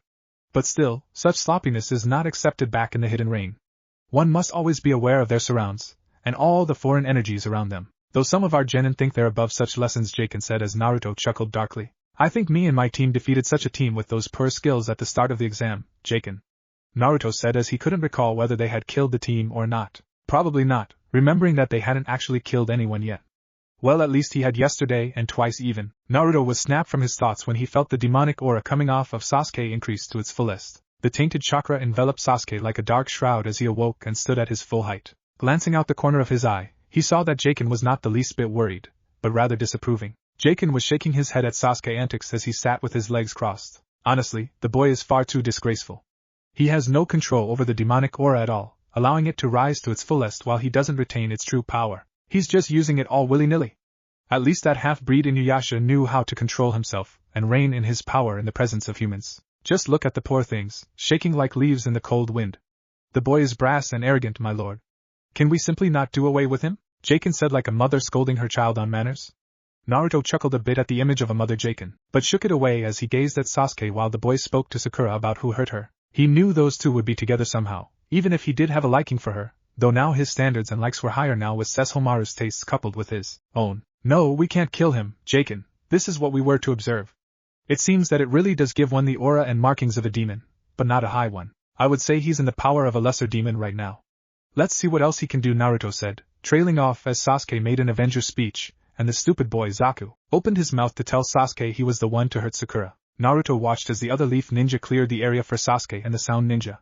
He felt relieved that Ino had ended her jutsu to return to her own body. Oh, he was also relieved for the others too, Naruto and Jaken, as Zaku used his slicing airwaves jutsu to attempt to destroy both Sasuke and Sakura, but also saw how easily Sasuke had moved the girl behind Zaku. They watched as Sasuke easily batted Zaku back to his teammate Dosa while said bandaged boy gazed at Sasuke in fear and awe. "I believe that covers just about everything he can do, my lord."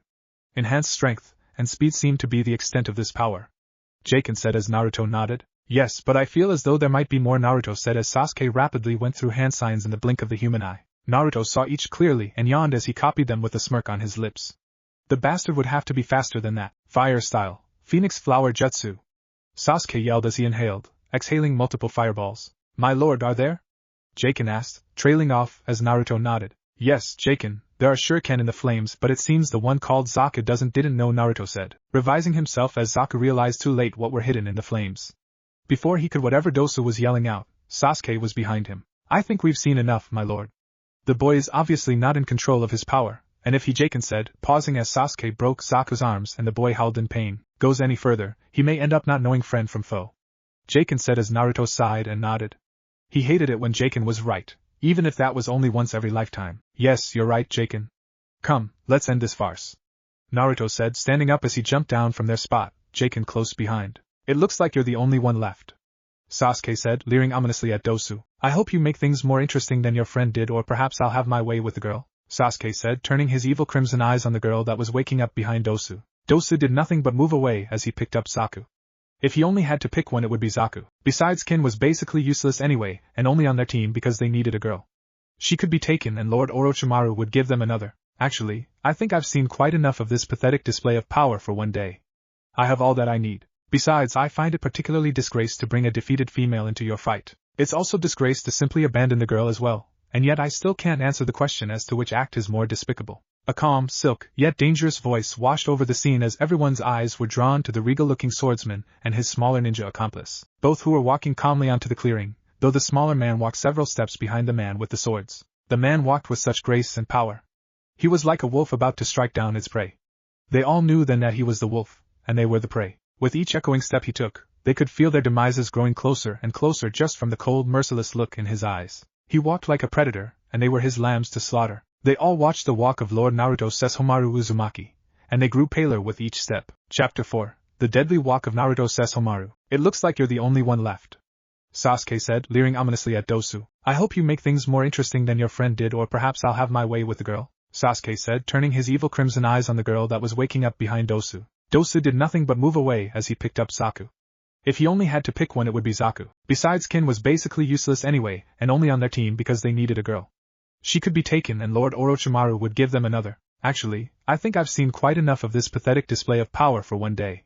I have all that I need. Besides, I find it particularly disgrace to bring a defeated female into your fight. It's also disgrace to simply abandon the girl as well, and yet I still can't answer the question as to which act is more despicable. A calm, silk, yet dangerous voice washed over the scene as everyone's eyes were drawn to the regal-looking swordsman and his smaller ninja accomplice, both who were walking calmly onto the clearing, though the smaller man walked several steps behind the man with the swords. The man walked with such grace and power. He was like a wolf about to strike down its prey. They all knew then that he was the wolf, and they were the prey. With each echoing step he took, they could feel their demises growing closer and closer just from the cold, merciless look in his eyes. He walked like a predator, and they were his lambs to slaughter. They all watched the walk of Lord Naruto Sesshomaru Uzumaki, and they grew paler with each step. His swords made no sound as they simply bobbed with him in perfect harmony. His shoulder held a long fur of some kind that seemed to dance and flutter gently in the wind of his motion. His calm and indifferent expression had but a flicker of disgust and anger, as he reined in his emotions like a master. His white clothes looked to have never seen dirt nor blood with their perfect color, and his armor shined in the daylight with a new and expensive look. His nails looked to be sharp, and to have been manicured by Kami just as the rest of him looked to be the incarnation of perfection. His long silk blonde hair swaying with his every echoing step that foretold their pained deaths. While Niji, Shikamaru, and all the others were looking over those haunting features, Ino and Kin were drawn to his eyes. They were cold, merciless, and yet they hid something. While Ino saw something familiar in them, Kin saw something she had never seen in a person's eyes before. Under all the ice and promises of death there seemed to be untold warmth, kindness, and a zest for life. He seemed to be hiding his true nature under his fury and cold indifference. They could see it, and it was beautiful. They could almost hear his warm blue eyes calling their names. Ino, Ino, Ino. Ino. Damn it, Ino. Ino snapped out of her trance as she turned her head to Shikamaru, who was apparently the one calling her, and not the hot guy walking toward them. What, Shika? Ino yelled back as Shikamaru sighed and shook his head lightly. Choji placed his hand on her shoulder, smiling at her with relief. I thought we lost you there for a second. Shikamaru thought that guy had done something to you and the sound girl. What with the way you two couldn't take your eyes off of him, Choji said as Ino smiled back at him. I'm fine, but that guy just seems familiar. Almost like someone else I know, and speaking of which, where is Naruto? Ino admitted as Shikamaru and Choji gave her a look before exchanging one themselves. How was Naruto familiar to this guy? We don't know, but if we all make it out of here alive, then we'll worry about that idiot. I swear, you blondes are always getting me into these troublesome situations, Shikamaru said as Choji gulped while the air started going cold around them. While Kin and Dosu were having a similar shushed conversation, everyone else felt the air grow colder and heavier as Naruto and Jaken drew closer and closer toward them all still. A bead of sweat rolled down the side of Niji's face. Choji's teeth chattered lowly as he half-stepped in front of Ino with Shikamaru doing the same. Sasuke stood with a cocky smirk on his face as he thought of the newcomer, as mere practice for him to display his superior power on. Sakura half hid behind Sasuke as she clutched his arm lightly. Dosu stood over behind both Kin and Zaku, hoping that while the swordsman was killing them he'd be able to make a clean getaway. Tenten, while shaking from head to toe, stood ready to die in a glorious and difficult battle with her kunai in her hand. Naruto surveyed all of them as he slowly gazed around the clearing with an impassive look and a mental shake of his head. Jaken stood at his side, kunai ready as well to defend his lord if wanted, though he knew it would not be needed. Finally, Naruto's eyes settled on Dosu, and the down form of Kin as his dull gaze sharpened just a bit. Why are you and your teammates still here? Take that boy and be gone, Naruto said as he turned back towards Sasuke and the other Konoha ninja. Hey, who do you think you are? We were here first, and they were our opponents. Sasuke shouted out in anger that this weakling would tell his prey to run and flee. How dare he? Bite your tongue, halfling. You are in the presence of Jaken, Naruto said calmly as Jaken stopped abruptly and turned to bow to his lord. Sorry, my lord. It's just that a fool such as he has no place speak to you like that, Jaken said as Naruto gestured for him to rise. No need, but still appreciated.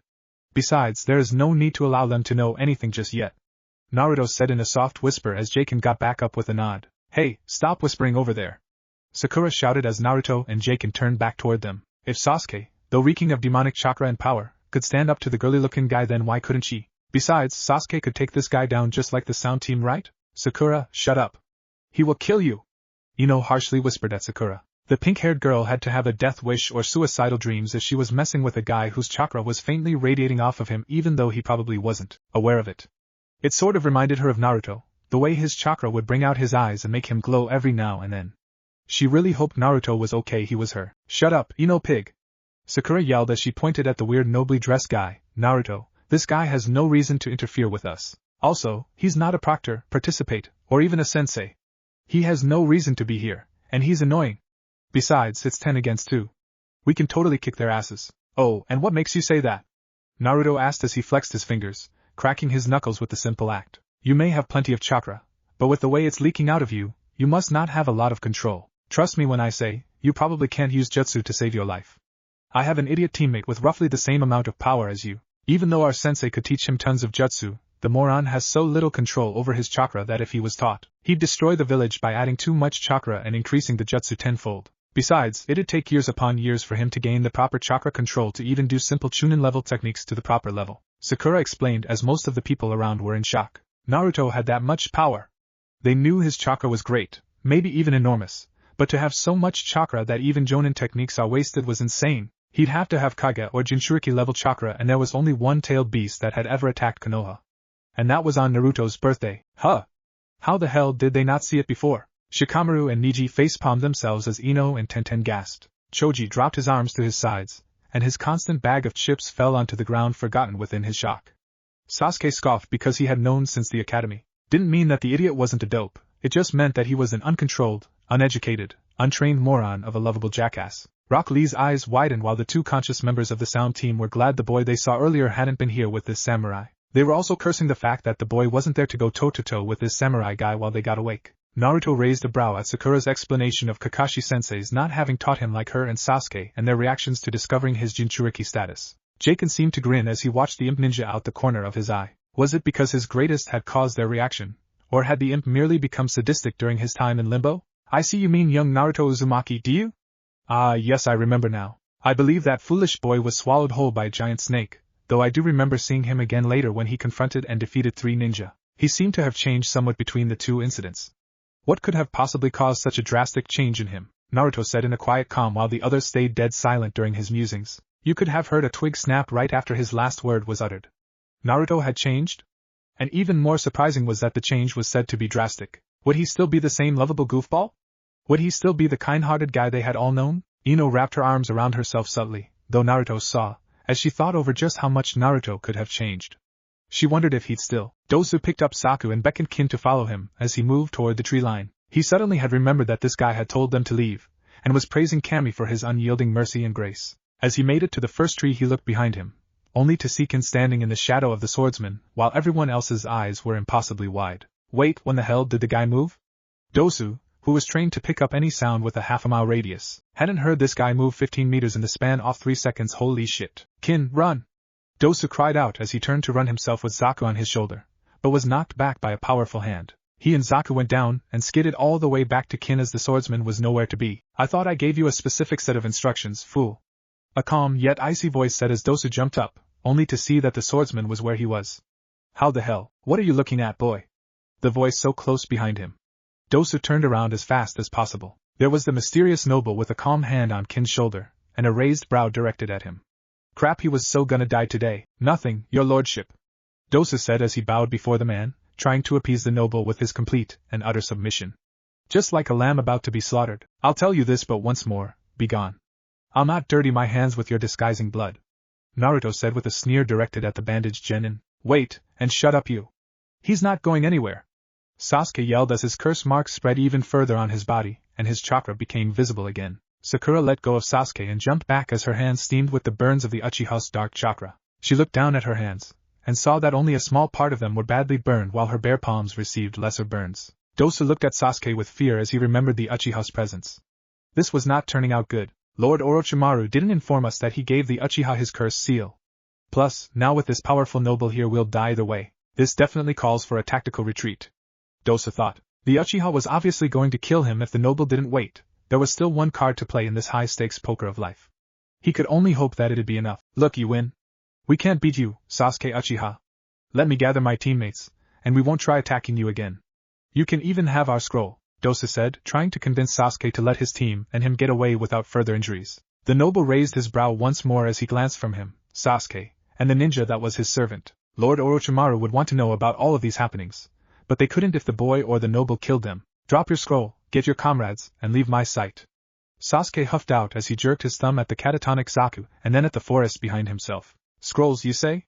And what are these scrolls and their purpose? Naruto asked aloud as Dosu froze on spot. The bandaged boy had hoped that Naruto would not interfere with him and his team since they were about to leave, but apparently not. The scrolls are for this exam, my lord. The teams are to collect a heaven and earth scroll each and bring them to the central tower in order to pass this part of the examination. Each team starts with one, and then must track down and defeat teams with the opposite scroll within the 5-day limit. Jaken answered as Naruto looked up into the sky and thought, a habit he formed as Sesshomaru. He remembered now, but then, Jaken, where is your team's scroll? Naruto asked as he glanced at the demon ninja. Right here, my lord.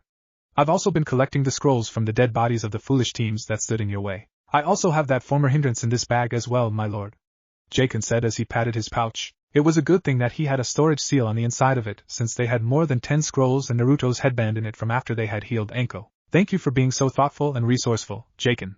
It's nice to see that you're just as good, if not better, than our last times traveling together. Oh no, thank you, my lord! You should not waste such kind words on me. Jaken said as he cried animated tears of joy. Hey! Don't ignore us! Sasuke snapped as he glared heavily at the noble man, and that pathetic, sniveling ninja named Jaken. How could such a pitiful fool call himself a ninja, serving and cowering at the feet of this guy?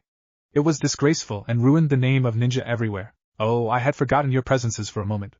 You, Dosu, I believe your name was. Get off the ground and leave with that broken boy. The girl shall stay with me, and if our paths shall ever cross again, I'll strike you dead before your pitiful existence knows that it's been ended. Do you understand? Naruto said as Dosu jumped up, eyes wide, and hauled Zaku away from the crazed samurai before they both died. He tossed his heaven scroll over his shoulder just before taking to the trees and never looking back. Kin was tough, she could handle enslavement far better than he would, and he knew that. Well, maybe he'd come back later after he was sure he'd escape alive. Kin tried to follow, hoping that Dosu and his fear was enough to distract the man. It was for naught, because as soon as she hatched that thought, a finely manicured hand was on her shoulder. She inwardly sighed to herself as she thought over how much her life sucked. Naruto quietly picked up the heaven scroll, half examining it before he tossed it to Jaken, who placed it in his pouch. Sasuke narrowed his eyes, but stopped as a smirk made its way onto his face. This guy was going down hard. Sasuke dashed at Naruto in the blink of an eye as Naruto lazily followed his movements. Jaken was following the Uchiha boy's movements as well, but with a shake of his head as he thought over the many ways his lord could kill the boy. The poor fool. The others had only seen Sasuke disappear right before their eyes just like before. But before they could comprehend it, a blue and white blur shot past them and crashed into the giant tree Sakura had hidden away in earlier that morning. They all turned in surprise to see Sasuke's shocked expression and going mouth as if someone had knocked the wind out of him, which they did. They turned back to the ninja servant, who must have done the knocking, only to get even more of a shock. The lord, who had not moved an inch since he took up the spot behind Kin, had his left arm raised in a backhanding fashion with only a bit of blood on it, which they could for some reason tell wasn't his. The other clue to him having backhanded Sasuke into the tree, which the Uchiha was imprinted deeply into, was the irritated twitch of his brow as he gazed down at his hand. Filthy blood. Naruto sneered in great evident disdain as Jaken ripped off a piece of cloth from his arm and gave it to his lord with a bow. Here, my lord, do not stain your being with such filth.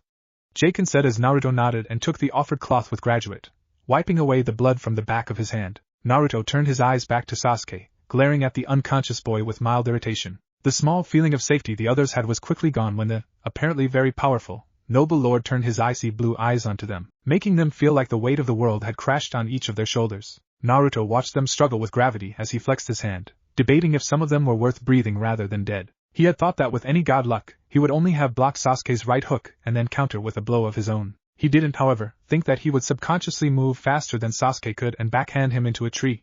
He was stronger than he had thought possible. If he was so strong, then he would snap a person like a twig. If he didn't get his abilities under control, he would snap any of his lovers like a twig. Congrats, my lord, on dealing with that flea so easily, Jaken said as Naruto glanced at him, but then at the hand he had on Kin's shoulder and thought, do not speak so highly of such a simple task, Jaken.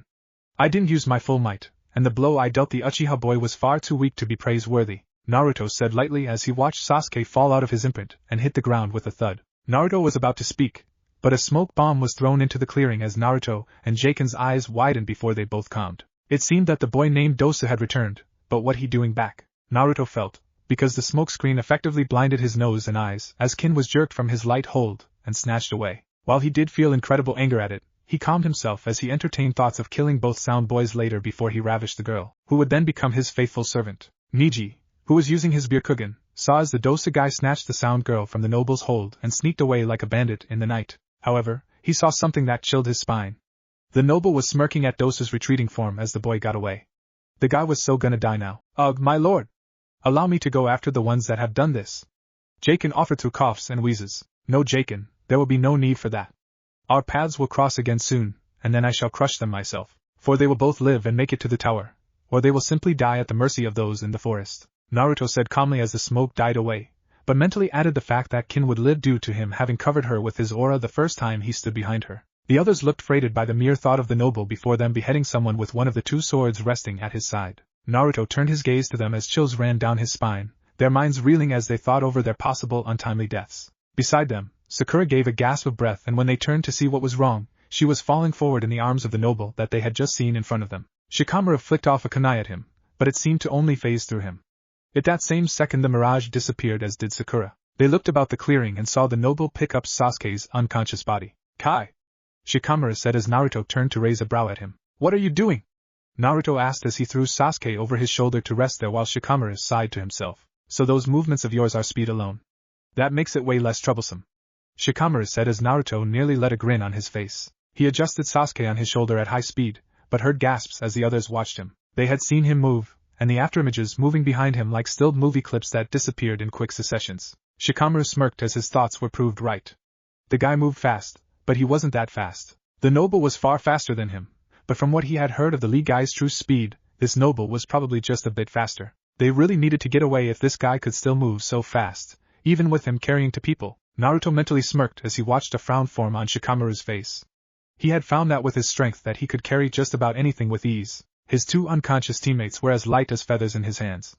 Hell, he could snap someone's neck like a twig. Naruto jumped onto a high branch, far above the clearing, as he turned to look down at the others. He saw Shuriken and kunai coming at him, but before he could use his whip of light, Shuriken and kunai intercepted them from Jaken as he glared at the genin. How dare you whelps attack my lord with his back turned? Such cowardly actions are an affront to his honor and yours as well. Well then, my lord will show you. Jaken, come. We're leaving.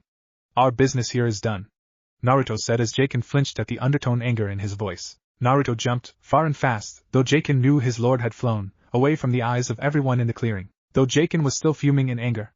His lord should have dealt with these pathetic humans. Jaken looked about at the group and saw them getting ready for battle, and he was all alone. They were getting ready to fight him? Oh crap, wait up, Lord Sesshomaru. Jaken yelled as he ran to the edge of the clearing and took to the trees after his lord. Before he got too far, he noticed his mistake at having called to his lord by name, and slapped both hands over his mouth. He sighed as he tried to stay positive. They were but filthy and stupid humans.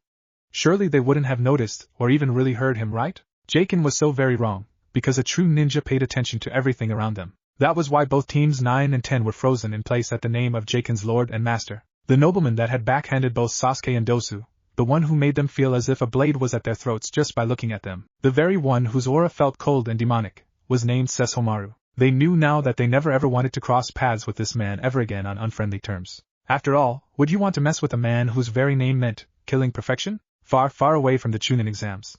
From Konoha as well, there was a clan of beings that muscled about slowly and sluggishly. They walked in front of a giant scroll that was on display for all to see, when suddenly the blank scroll, that had been blank for many generations, started to write a name on its first line. The inhabitants of this place looked up in shock and awe as they saw the name written in. They all turned to see the elder walk up to the scroll and read out the name for all to hear. Naruto Sesshomaru Uzumaki.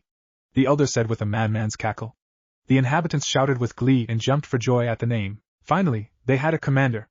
Finally they had a lord and master. The dog demon tribe had a general once more. Chapter 5, Past Caring for Loving. Ugh, what a drag. That fight was complete a waste of time. Shikamaru groaned as he sat next to Choji, who opened a bag of chips and began to inhale them. Their Team 10 and Niji's Team 9 had all stayed in the field, trying to think of the quickest way to get to an official and tell them about Sasuke and Sakura's kidnapping. That was until Niji pointed out the fact that this Lord Sesshomaru character was heading toward the tower, instead of anywhere else. They all consisted to the thought of this Lord Sesshomaru going there, and being dealt with by older, more powerful ninja. Don't be like that, Shikamaru, we one sorta, Choji offered positively between bites. Yeah, but that guy, it's too troublesome to think about. Shikamaru replied as he leaned back to look at the clouds. Niji still stood up to the side as he watched Tenten wake up their teammate, Rock Lee. So, what do we do now? I mean, there are still plenty of teams out there who could easily beat us. Separately, I mean, Ino pointed out as she looked at everyone else in the clearing. Rock Lee jumped up, mistaking her words for a challenge, as he normally did. Yes. That's an excellent idea. We can all make it through with the combined might of our youth. Lee shouted out as fires burned bright in his eyes while he gave his nice guy pose right before Tenten clocked him with a fist to the back of his head and pulled him to sit down and be quiet. Technically our teams are still enemies for the remainder of this part of the exam, so teaming up wouldn't be wise. Niji warned Ino as he stood up to the side, but still willing to listen. Ah, come on Niji, it makes sense considering that all the teams are heading for the tower anyway. Besides, I'm sure our two teams have 2 scrolls by now, right? Tenten replied, trying to sway her pupilless teammate as she looked at Team 10. Troublesome, but yeah, we have both our scrolls. Shikamaru breathed out as he tried to focus on the clouds in the sky. What about Sasuke and Sakura? Did they have their scrolls? Choji asked, looking towards the direction Sakura and Sasuke were taking in. Well, maybe. I mean, Naruto, Shikamaru began, only to be cut off by Ino, who decided to ask the question that no one else seemed to catch. Hey, yeah, come to think of it, where is Naruto? I didn't see him at all, and that Lord Sesshomaru, everyone shivered at the name, said that he was fine and had killed. Ino pointed out as she looked around briefly before rounding on her smart, but lazy as hell teammate with a questioning gaze along with everyone else, though Niji tried to hide his own curiosity. Jaken, Naruto said as he sat Sakura and Sasuke down. They were far enough away so that his simple, yet dangerous plan could begin. He had only come up with it a minute after leaving the clearing by the time Jaken had caught up to him. Yes, my lord? Jaken asked as he bowed to Naruto. I want you to find a team, kill its leader, and go with them to the tower. Make them submit to my will if you have to, but don't make them mindless. Take on the form of their dead leader, and use 2 scrolls to get to the next phase. I will be going back to the field with these 2 fools, and returning to my former appearance and aura. Naruto said as his body was covered in purple flames. His form shrank as him and his clothes morphed into his former Naruto Uzumaki. My lord, that was a Jaken started, but shut up at the glare thrown at him. I happen to have liked my form appearance somewhat. Naruto growled out. Yes, of course, my lord. I was just about to say how dashing and formidable you look. Jaken said jovially as Naruto turned his back to him and shouldered his 2 teammates. Get going, Jaken, and when I return to my true form, then so may you. Naruto said as he flew off, leaving Jaken. Jaken was about to go and search for a team, until one ran right under the branch he had been standing on. Oh, the spirits smile upon me today. I won't have to work too hard now, Jaken said as he pounced on the unsuspecting team. Before Shikamaru could even give a theory or answer, rustling of the bushes on the opposite side of the clearing was heard, putting all 6 of the Konoha genin on edge. Everyone scrambled to prepare a defense, as they held kunai at the ready to fight whatever was about to emerge from the forest. be it ninja or animal. The moment you see whatever comes out, hit it with everything you got. Sesshomaru said in unusual seriousness, directed as they all nodded. They didn't have long to wait as Naruto's familiar orange form emerged from the tree line with an even walk and a scowl on his face, walking in before both brooding Sasuke and a raving Sakura. All the genin breathed a huge sigh of relief as they lowered their guards, thanking Kami that not only were they allies, but that Naruto had taken care of a possible bad situation by recovering his teammates. So, you guys are okay. That's good. Sesshomaru said as he sat back down on his log with Choji. Yeah, I found them a few minutes ago propped against a tree while a guy was washing in the stream. I hurried up and got them before he came back, Naruto said with a thumbs up and cheesy smile, right before Sakura pounded his head in. It didn't hurt him one bit. Naruto still threw her a fierce glare and growl as he remembered she did the action on a regular basis. That was not going to continue. Naruto, you idiot! Where were you earlier? Where have you been? Sasuke and I had to battle another team without you, and nearly lost because you weren't here to help. Plus that nobleman must have kidnapped us. Sakura screeched as she moved a few feet in front of Naruto who, after getting close to her, continued right past her without a passing glance. Of course this didn't sit well with the girl who still considered her teammate a pushover and a punching bag. Did you hear me, moron? Don't ignore me! Sakura yelled as she aimed a punch to the back of Naruto's head, only to find him choking her neck in a vice grip. Everyone else in the clearing had to blink to make sure they weren't seeing things. 1 minute Sakura was about to clobber Naruto, the next thing they knew, he was holding her completely off the ground as she struggled to get free, even though he was shorter than her. It was the most uncanny, and yet amusing, thing they had all witnessed today aside from Sasuke using a foreign chakra to decimate the sound team, a nobleman batting Sasuke away like an insect, and some ninja named Jaken following said nobleman. Let's get a couple of things straight right now, Sakura Haruno. My name is Naruto, not idiot, dope, moron, or dead last for that matter. I won't tolerate you trying to take shots at me anymore either. If you do try, then I can promise you Haruno you will lose a hand and perhaps a life as well. Now am I clear? Naruto said in a completely emotionless, yet chilling, tone that had all the other genin shivering at the truth of his words. Even Sasuke mentally shivered at his teammate's voice, though what shocked most of them, and made Ino smile somewhat, was the fact that Naruto didn't have a joking smile on his face while shouting Sakura-chan. As for Sakura, she could only nod as much as the hand around her neck would let as she stared at her blonde teammate with a newly found sense of fear and awe. Naruto simply set Sakura on her feet only for her legs to give out, causing her fall to the ground on her knees in shock. Now then, let's head for the tower. We've wasted enough time as it is. Come, Naruto said briskly as he began walking past his fellow genin in the direction of the tower at the same pace he entered the clearing. He sent a look at Ino, smirking a little as her cheeks tinted a little under his strong gaze. Hang on, Dobe. Why should we listen to you? In case you forgot already, we don't have 2 scrolls. We need to. Sasuke challenged with his usual demeanor before Naruto pulled out the 2 needed scrolls, shocking everyone at the fact that he actually had 2 scrolls in his possession. I wouldn't be wasting my breath and time needlessly by saying head to the tower if I didn't have the necessary number of scrolls to pass. Now come, let's go, Naruto replied as he put the scrolls back and began walking again. Shikamaru and Neji narrowed their eyes at Naruto. He seemed so different now. That was until they remembered what the samurai nobleman said. I see you mean young Naruto Uzumaki, do you? Ah, yes, I remember now. I believe that foolish boy was swallowed whole by a giant snake, though I do remember seeing him again later when he confronted and defeated 3 ninja. He seemed to have changed somewhat between the 2 incidents. What could have possibly caused such a drastic change in him? Could Naruto really have changed that much in such a short time? It seemed so. He was almost like, wait a second, how did you of all people get the scrolls from 2 other teams without getting into a fight and getting injured? I demand that you answer me, idiot, Sasuke shouted at Naruto's back as he kept walking. Hey Naruto! You answer Sasuke right now, he asked you a question. Sakura screamed from her spot on the ground. Naruto stopped a moment later to glance icily over his shoulder. Had she forgotten what transpired all those 17 seconds ago? Was her fangirl attitude surging to the front with that much power simply in an effort to impress her crush? Or is it more than just a crush? It may have something to do with her mind. I'll need to see, because I know that she's much smarter than this when it doesn't concern Sasuke, Naruto thought as he gazed at Sakura over his shoulder. I have already warned you once, Haruno. However, I find it strange how quickly you have forgotten. As for you, Uchiha, you have no right to demand anything from or of me. Besides, it doesn't matter how I got the scrolls. I stand before you, and those 2 teams I have gotten them from do not. It's as simple as that.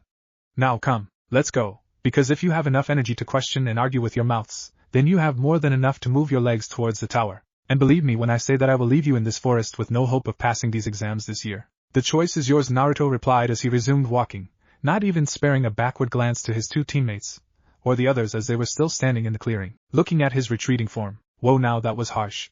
Who knew Naruto could be so cold?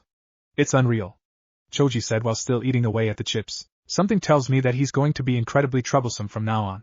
Shikamaru muttered while he and the others watched as the two members of Team 7 took off after Naruto. Ino thought was watching Naruto's graceful walk with a saddened eye as she thought, "Oh Naruto." Wordlessly, Sasuke began following behind his teammate, who by that time had exited the clearing completely. "Sasuke, Naruto!" Sakura cried out as she scrambled to her feet and followed after Sasuke like a lost puppy. That didn't take too long. "I hope Lord Sesshomaru won't be angry that I summoned this after so long," Jaken said, wiping blood from his kunai as he gazed at the staff lying next to him. It was the staff of two heads that he had used so long in their past lives. On half of the top of the staff sat the head of an old man, and on the other side sat the head of a once beautiful woman. Although, it seemed the beautiful woman is more of an old woman with silky black hair. Jaken got off the rock he was sitting on with a sigh as he picked up the staff. He gazed at the staff and sighed again. The staff was taller than him even still, even though he had a taller body. "I guess I'm just fated to remain short forever. This body is 16 years old, and yet it has the height of a 13-year-old. Yet Lord Sesshomaru is a mere 13, and his body stands as tall as men twice his age," Jaken complained as he jumped into the trees, traversing them as he made his way toward the tower. "I really hope Lord Sesshomaru gives me height. This stature is just unbearable. Where is he, Ginza?" A deep male voice asked as the person next to the owner of said voice was growing more and more irritated. "I don't know, Koga. If I did, I would have been at his side in a heartbeat." Ginza replied in annoyance as the older man sighed, plodding down on the couch with yet another sigh. "We came all this way, and we tracked his scent. But we can't interfere with the Chunin exams and go out there and search for him." "Man, what a drag," Koga said lazily as Ginza's eyebrow twitched. "I know what you mean, but do you have to be so nonchalant about it? I mean, we did just find out that our clan has a real lord after about who knows how long. Besides, that means that you may have to." Yeah, I know. We all knew, but I guess we all thought it'd never happen. Still, it's our clan's laws, and we must follow them even in that matter," Koga answered as Ginza gave him a searching look. Ginza was about to say something, but then the last person they expected came around the corner. "Well, make that people and about 3 of them." "Koga? Ginza? What the dash? What are you two doing back from the ancestral home?" Tsum said, her surprise and that of her 2 children evident of their faces. Koga gave his wife a lazy yet sad look while Ginza looked toward the ground, not gazing back at his surprised and happy fiancé. Tsum rushed up to Koga and attempted to kiss him, but he merely turned away, allowing the kiss to fall on his cheek. Tsum gave him a confused look and turned to Ginza, but saw that the same was happening with Hana as well. "What's going on, Dad? What's wrong?" Kiba asked, him and his team having just arrived as he looked up at his father, his hero. "I think there's something you two need to know. Kiba, go find your team, your mother, sister, Ginza, and I have to have a personal talk about the future," Koga said as he ruffled his son's hair, glancing at the other 3 adults with a solemn look. Kiba gave a confused look, but shrugged it off as one of the clansmen close to his father having died. He didn't like it, but he also knew that it was something that could fit into why his dad was acting so strange. Kiba was only worried about how whatever news his father had would affect his family. Koga watched as first son and second born walked off behind a corner. It was times like this he didn't like. Kiba was starting to become a man, and had yet to learn of their clan's darkest secrets. He had yet to know of their most sacred and ancient laws. The boy didn't even know in what country the ancestral home was in. He could tell that Kiba wouldn't understand, but that was a given. How would those who knew of these things, and were supposed to be prepared for them, understand that the lives they had been living up until the day were about to be shattered? "Tsum, Hana, what I am about to tell you must be adhered to, and will be followed as our clan's laws dictate. Do you understand me?" Koga said, a tear coming from his eye as he gazed steelily into his wife and child's eyes. They nodded, if only to make him feel better. He sighed again, yet this time far more solemnly than ever before. They couldn't even hope to be prepared for what he was about to tell them. "How dare they have touched me with their filthy hands?" Naruto said, flicking the blood from his hands in a switch motion, cleaning the appendage like new with the small action. The others had finally caught up to him, breathing erratically and sweating profusely. Naruto had, surprisingly, stayed ahead of all of them over the hours in which they traveled. While everyone else had been moving through the trees, he had been walking at the same, leisurely pace.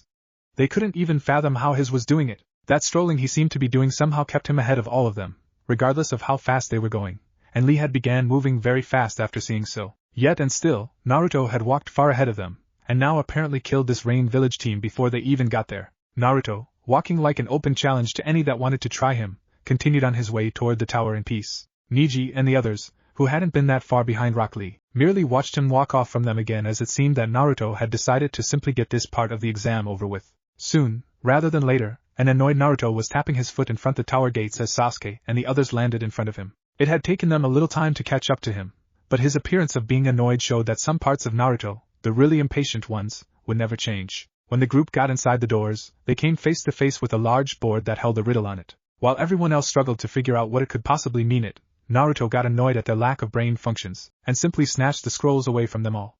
He tossed the scrolls to the floor as thin smoke started to waft from them. Revealed 3 people. The first was a man wearing a green spandex suit with a Jonin vest over it. He had a soup bowl haircut similar to Rock Lee and looked eerily like an adult version of the boy. This man was known as Mato Guy, the resident taijutsu master of Konoha. The second man wore an actual Jonin uniform and vest. He had a beard that covered the entire length of his chin as he smoked a cigarette that hung loosely between his lips. This man was Asuma Sarutobi, son of the current Hokage Hiruzen Sarutobi. The final person, making Naruto smile for the first real time that day, wore the uniform of a Chunin. His hair was done in a high ponytail, and he bore a scar that ran along the bridge of his tan nose. This was Irika Yumino, who smiled back at Naruto upon seeing his favorite student. Well, this is a surprise you all made it together? Asuma said, or rather questioned, as he exhaled a drag of smoke into the air. The question flew on the children's deaf ears, or Naruto's bored ones, as the shock on their faces conveyed the only questions they really had. What are you all doing here, Asuma-sensei? Ino asked with confusion on her face, voicing everyone's, even Naruto's, curiosity and confusion. Allow me, Mato Guy, to explain it to you youthful genin. You see, when you obtained 2 scrolls and made it to the tower where you could finally open them, your Jonin-sensei would appear to meet you, and get you prepared for the next step. Guy explained with a smile without surprisingly yelling. Asuma and Irika gave the man a look that clearly read, "Are you sick? But that doesn't explain why you're here, Irika-sensei." Sakura pointed out, as Irika blushed lightly and rubbed his nose. Well, when this portion of the exam started I had volunteered to be the one to appear for Team 7. I wanted to see how you all did. Irika replied as he looked over his students, though his eyes lingered on Naruto, who looked impeccably clean to say he had spent nearly 5 whole days in a place called the Forest of Death. Irika let his suspicions slide though, knowing that it was really Naruto in front of him. Naruto was just a simple person, and far too simple-minded to be up to something. After about 5 more minutes of talk, the discussion of what the board behind the adults came up. They told the children what it meant and how it related to the exams before letting them go to rest up and recover before the end of the second exam the following day. The 3 Konoha teams went their separate ways as each left to find their assigned room for the rest of the day. Sakura and Sasuke walked in silence behind their blonde, and clearly not in the mood to talk, no-nonsense, teammate. They still couldn't believe how he had somehow managed to change so much over such a short period of time, but resolved to question it when they were all in their room. When they reached the room, however, Naruto had walked right past it, as if it didn't even exist to him. Hey, idiot! Where are you going? Our room is right here. Sasuke called out as Naruto kept walking, keeping his temper from slaying his egotistical teammate, as if he didn't hear the Uchiha at all. Sasuke was about to go off after Naruto, but the hand on his shoulder stopped him. To his great surprise, it was Sakura that had the common sense about Naruto rather than him, or someone else that actually cared a deal about the blonde. Don't waste your time with him, Sasuke-kun. Let's just get inside so we can wash up and I can do something about my hair, Sakura said, at first in a very serious tone, but it slowly dissolved into her swooning with syrupy enthusiasm while she opened the door for her crush. Sasuke sighed, not just for casual Naruto's dismissal of him, but Sakura's constant attempts to gain his heart, or something equally stupid. They went inside to bath and such while Naruto never looked back. That, however, didn't mean he wasn't listening to every word. Something was seriously wrong with that girl's mental health, and he was gonna to find out what. Ino sighed as she closed the door to the room her 2 male teammates were sleeping within. She just couldn't sleep, both because it was like high noon, and because thoughts were weighing too heavily on her mind. What had happened to her Naruto? Where had all his carefree charm and goofy antics gone? While she was a bit glad he wasn't as childish as before, it also seemed that he became far colder than she would have liked. The way he was acting was almost like that noble. Ino, why aren't you resting? Naruto's calm and cool, 2 words she never thought she'd use to describe him, voice floated into her ears and melted her legs. Also with more power than his kind and carefree one. She watched him walk up to her, and wrap his arms around her waist. She tried to push him off, but only did it half-heartedly as he started kissing her neck in a pleasant and heated way. It was like each kiss and tongue lash was heated on a stove. Stop, Naru, someone might see us, Ino said, in between her moans and his running his hands across her back. He stepped back and held her at arm's length, as he gave her a cool smirk. On him it made his sneaky smirk, and cocky smirk seemed so childish, but this cool smirk of confidence gave him the look of a man about to take over the world. Cammy, did she want him now? I don't care anymore, The only reason I agreed to hide us being together was because of those fools and idiots that would have hurt you during our younger years. But now I am complete, and will slaughter anyone that dares to touch you or myself. Naruto said, the cool power rolling off him being enough to make her shiver. What was he now? A drug of power, cool, and sexy? Hell yes. Naruto, what's happened to you? I like some of the changes, but you seem so different, and yet the same. Please tell me, Naru? Ino said as Naruto gave her a searching look, but sighed in defeat as she was giving him that cute I don't understand look he loved so much on her. I have changed, Ino. Not completely. But enough that I have new goals in life, and a new outlook on things. I've become wiser, stronger, and more intelligent than I would have ever been without this change in myself. Naruto said as Ino slowly nodded. I can see and hear it, Naruto, just from the way you're talking and dancing around my question. I thought we could trust each other with anything, Ino said, looking more and more hurt with each word she said. I thought you loved me, I thought that you stopped holding important things from me, I thought you were finally letting me in, but I guess not. Ino finished in tears as Naruto held her, reflecting on how far they had come. Flashback 6 years ago, Naruto ran from, well, it should be obvious. He ran from the bullies, or kids with big metal things to beat him with. He ran past a group of adults, seeing their approving looks, and crying as their eyes scorned his very existence. He ran until his little legs couldn't anymore, the group still following after him though at a distance. Naruto looked about as he hid behind a building in an alley. He ducked behind a trash can and hugged at his knees as he let the tears fall freely, his thin little face soaked in his own tears and runny nose snot. Help anybody, please, Naruto cried as he gripped at his legs tighter, hearing the bullies getting close. Why couldn't he play in the park like the other kids? Why did they have to run when he came around? Shika, Choji, and Kiba stayed, so why didn't the others? Why did they have to come back after Shika and the others left only to beat him? Why pipes and stuff? Why couldn't he be normal like the other kids? He has to be around here somewhere. I know that. Look over there. Hey kid. Come here. A voice said as Naruto looked up in surprise, having rested his head and prepared for another beating. There, in the doorway of a back door, stood a man with platinum blonde hair and blue-green eyes. The man was gesturing him over, and even though Naruto remembered a bad situation that happened the same way, his hope in humanity won out as he rushed to the door. There he is. He went into Mr. Yamanaka's store. He's really gonna get it now. Ha ha, are you okay, kid? The man asked as he smiled down at Naruto, who leaned against the door with ragged breaths, still hearing the jeering voices of his bullies. Why yes sir, Naruto wheezed out as the man smiled and offered him a hand up. I'm Inoichi Yamanaka, but you can call me Inoichi. What's your name, kid? Inoichi said, but stressed kid like he already knew. Naruto, having brain cells stunted by both beatings and school, smiled largely at the helpful man. I'm Naruto Uzumaki, Mr. Yamanaka. Thanks a lot for helping me, Naruto said as Inoichi simply chuckled, though his ninja-trained eyes caught the already healing cuts and bruises on the boy. To think that the fox worked so quickly. Ha ha! Mr. Yamanaka is my father, young Naruto. Please, I insist you call me Inoichi. Inoichi said as Naruto's smile grew even more. Okay. Well, thanks again. I should probably get out of your way. What's your hurry?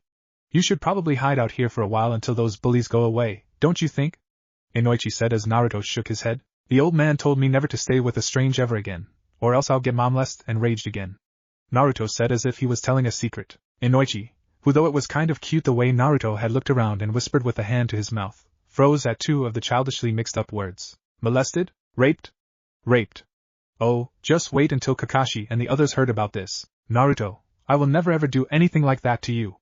It's just that Inoichi trailed off, trying to find an excuse to once again take care of the boy, like before that bastard, whose face and name were never seen/spoken of again, sealed off the kid's memories, without coming off as creepy. Just then the answer presented itself in the form of a small girl clutching a teddy bear. His little princess. It's just that I happen to have a little girl that needs someone to play with while she's here all alone. You see, my darling little Ino needs a playmate while my wife and I run our flower shop out front. I was kinda hoping that you would be her friend and keep her company while my wife and I work. Inoichi said, lying with the smooth expertise of a seasoned ninja from Konoha. Naruto, being a completely oblivious child, took a good fortune when it graced him, even in the form of a lie he didn't know about at the time. He bowed to Inoichi for his kindness as he walked up to Ino. At first the girl had beaten him with her teddy bear, but after a while she came around to the idea of having a playmate around, mostly because her father was doing the talking. Naruto promised if he ever ran from bullies again that he'd run to their house/shop. Later Ino and he became older, and Ino was allowed out into the streets and parks to play with other children. In fact, Ino came home one day while she was 8 and found a bloody Naruto on her doorstep. She quickly ran to him and dropped down at his side as he gazed up at her weakly. Naru, what happened to you? Ino asked in hysterics, never having seen such a badly beaten person in her life. Nothing, I'm okay, where are your parents? Naruto said, sitting up against the front door as Ino tried to pick him up. Daddy has a mission today and tomorrow, and Mom went to a floral contest in Tea Country for the week. They left me home alone. I went to a friend's house for the day. What happened to you, Naru? I told you I'm fine. It's just a few scratches, nothing to worry about. I'm still your big, strong Naru, right? Naruto said jokingly, trying to make light of the situation as he flexed his small muscles, but flinched as a cut was reopened and fresh blood came out. You're really hurt, Naruto. Come inside, and I'll find the first aid kit Mom always uses for you. I just wish you'd tell me what happened, Ino said as Naruto smiled somberly at her retreating form going into the kitchen as he sat on her couch. Maybe one day, Ino, maybe one day. Naruto, this is the third time this has happened. Tell me what's going on. Ino said as she bandaged Naruto's cuts on his left arm. Alright, fine. I get beat up a lot, okay. Naruto said as Ino looked at him. Naruto, that's not good. You should fight back. You're supposed to be my big strong Naru. Ino said as Naruto cast his gaze down. I can't, the old man said not to. Well, promise me that you'll tell me everything from now on. Ino said, holding out her pinky finger as Naruto chuckled. Sure, I promise. Naruto said, hooking pinkies with the girl as they both laughed as Naruto yelped in pain over the cut on his pinky finger. That same year the two were to start at the academy. The bullying had stopped the previous year, but Naruto had still been going over to the Yamanaka house every now and then. Ino grew to have more friends as she found the boy of her dreams. It was only by coincidence that Naruto showed up at her house on the same day of her newest discovery. Hey, Naru! Guess what? Ino said, spinning into his arms as he chuckled at her antics. Let me guess, more flowers? Naruto joked as he gazed around the shop. Ino smacked his arm for that, but sighed again, like she had been doing all day, as she moved to behind the counter. No, I've just discovered love at first sight. Ino said in a love-dazed tone as Naruto shook his head. I've been around for far too long for you to have love at first sight.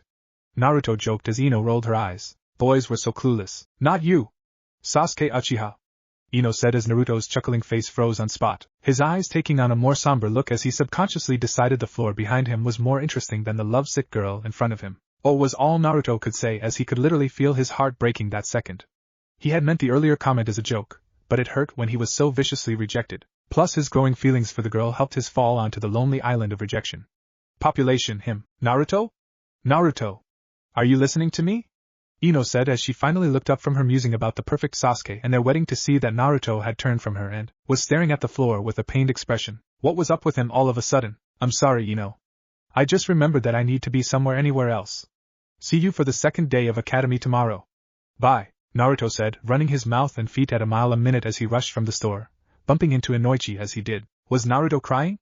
Oh shit, what did his daughter do now? Naruto had been coming around less and less as the year wore on. Ino tried to see him on occasion, but he seemed to always have a reason to avoid her, and she had to admit that it was a bit better for her chances with Sasuke that way. Ino had met Sakura, and the two became fast friends, remembering Ino of her old days with Naruto. Now it seemed that Naruto only hung with the slackers, as the girls had dubbed the group of stupid boys, especially that lazy Nara, Shikamaru. That same week, Sakura came back saying that now she liked Sasuke too, and in a fit of anger Ino cut off her friendship with the girl. Ino had ran home that day, crying that she now had lost two of her best friends. She stopped at the door though because the sight before her gave pause her woe. It was Naruto talking to her dad, both drinking from mugs as they normally did every Friday, right before Naruto would find a reason to leave. Now I can't even think about her without Naruto said as Ino gave another pause. Her? Who the hell was her? She should have been the only her in her Naruto's life? Who was this new bitch he was thinking about? Did she really just think all that? Hey Ino honey. How was your day? Inoichi greeted, overly loud as Naruto's gaze flung up from his mug to look at her with startled eyes. It seemed her father wanted to warn Naruto. Huh? Hey, Ino, look at the time. Thanks for the drink, Inoichi, but I need to leave. See ya, Naruto said, springing up and walking toward the door in a brisk fashion. Naruto, please don't go. I'm sorry if I did something wrong, but please forgive me. Ino cried out as she rushed him and hugged his middle, knocking him down. I have to go, Ino, Naruto said with very little emotion as she hugged him tighter. Then at least tell me who this new girl is that you can't think about. Ino said quietly as Naruto's eyes widened in surprise. You heard that? Yeah. Please tell me. No. No? What do you mean no? I have a right to know. You can't just tell me no. Well, I just did. Tell me. No. Why are you so stupid? Why don't you just go back to your precious Sasuke, since I'm so stupid? Naruto yelled, though it came out as more of a loud whisper in a cold tone, one that she had never heard him use against her before. He gave her a freezing cold look as with one swift motion he pushed her off of him and raced out the door. She sat there, on the floor, with eyes wide as tears fell from them. But you promised you'd tell, Ino said, sinking even lower into the floor as she cried, her father dropping down next to her. He patted his shoulder, as he felt drawn between a thin line. Ino honey, I think we need to talk. Hey Ino said lowly as she walked up to Naruto. Naruto looked back at her from his chair, having gotten the longest detention of his friends for skipping classes. Ino shifted nervously on spot as he gave her a cold look. Hey yourself. He bit back frigidly as she flinched. Naruto, please, I'm so sorry. My dad and I talked about some things, and, well, that's just great. Why don't you go chat Sasuke up next? Naruto, please. I'm sorry, really sorry about whatever I did. You don't even know what's wrong, so how can you be sorry? I'm trying to make things right. Well, you're not. Just go hang off of Sasuke like all the other girls, and leave me the hell alone. Why do you hate Sasuke so much? What has he ever done to you? I don't hate him, and he's done nothing to me. I'm just tired of hearing about him. I'm tired of you chasing after his duck-butted headed ass. What's wrong with you, Naruto? Ino finally shouted back at him as they were so close, in each other's face, him having risen from his seat. Fine. I'll tell you what's wrong with me. I'm tired of you talking about Sasuke. He wasn't the one that sat by your bedside when you had chicken pox. He wasn't the one that used to bring your lunch when you'd forget it. He wasn't the one that held you when cried from nightmares. He wasn't the one that picked flowers with you in the fields. He wasn't that one that was with you when you lost all your baby teeth. He wasn't the one that danced with you at your first ball. He wasn't the one that beat up all those bullies you used to have for being a flower girl. That was all me. Not him, me. He doesn't acknowledge you. I do. He doesn't care about you. I do. He doesn't, Naruto said, trailing off as Ino got back in his face. Her eyes narrowed as he gazed heatedly at him. He doesn't what? Ino demeaned as Naruto seemed to lose himself in her eyes. Ino wasn't sure when it happened, but she did know that at some point after she said that, she found his lips on hers. He was kissing her, gently, and yet with passion she didn't even dream about. It was like he poured all his emotions into the small kiss. She could feel his frustration, anger, guilt, love, and his lust.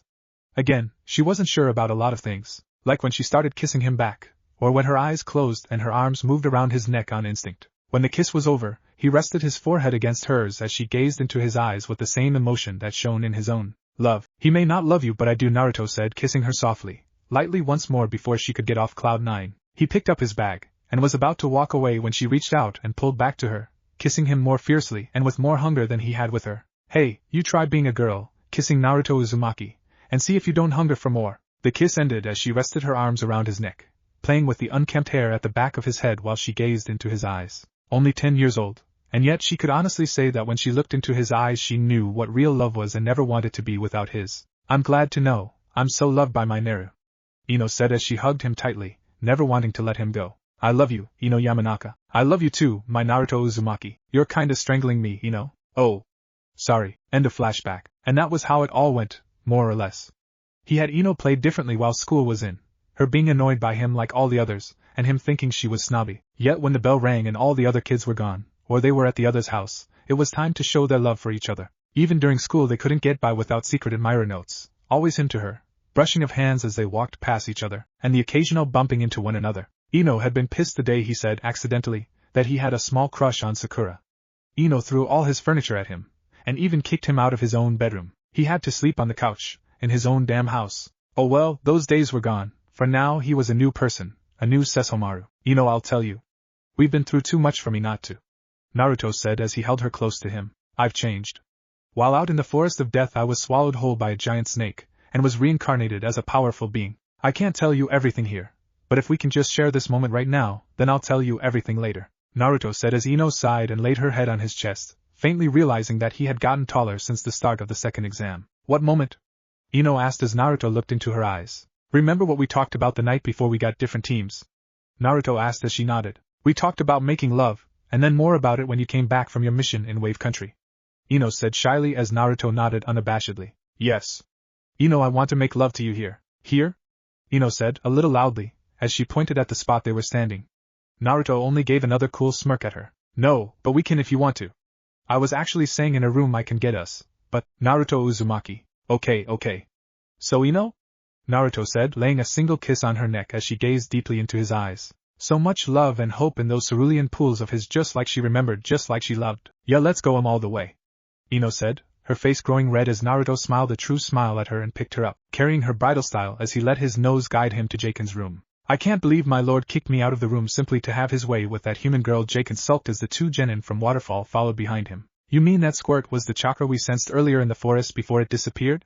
He was that oppressive force of demonic perfection, one of the genin asked as Jaken looked back at them. How dare you speak of our lord that way? When I tell him of this offense, you'll be lucky to live until morning.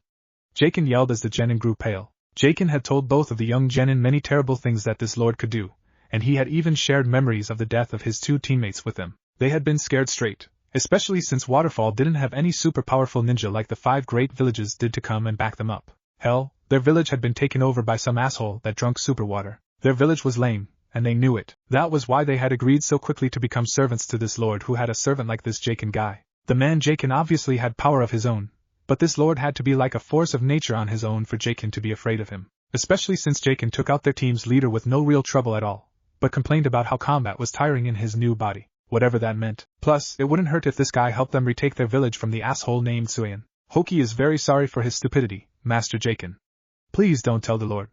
The female ninja said with a bow as she forced Hoki, the male waterfall genin, to bow as well. Jaken crossed his arms and closed his eyes to their pleas, but they pressed him until he sighed in defeat. Fine, I won't say a word, but remember this kindness old Master Jaken has shown you this day in the future.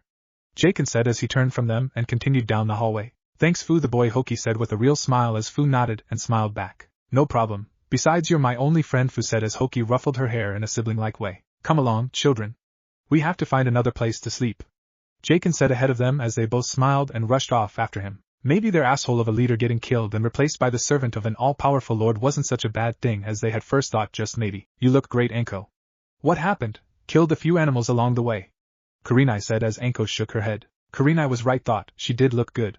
She had, before coming to see her best friend, taken a nice long look at herself in the mirror. Her skin seemed healthier, the weight she had been trying to lose seemed to just burn away as she had moved to the tower. She looked like a woman straight from Kami, the way her skin seemed to glow in the light. Every imperfection about her appearance was corrected, even that cute little beauty mark she had near her belly button. It was almost like she had become natural perfection. No, but damn do I look good.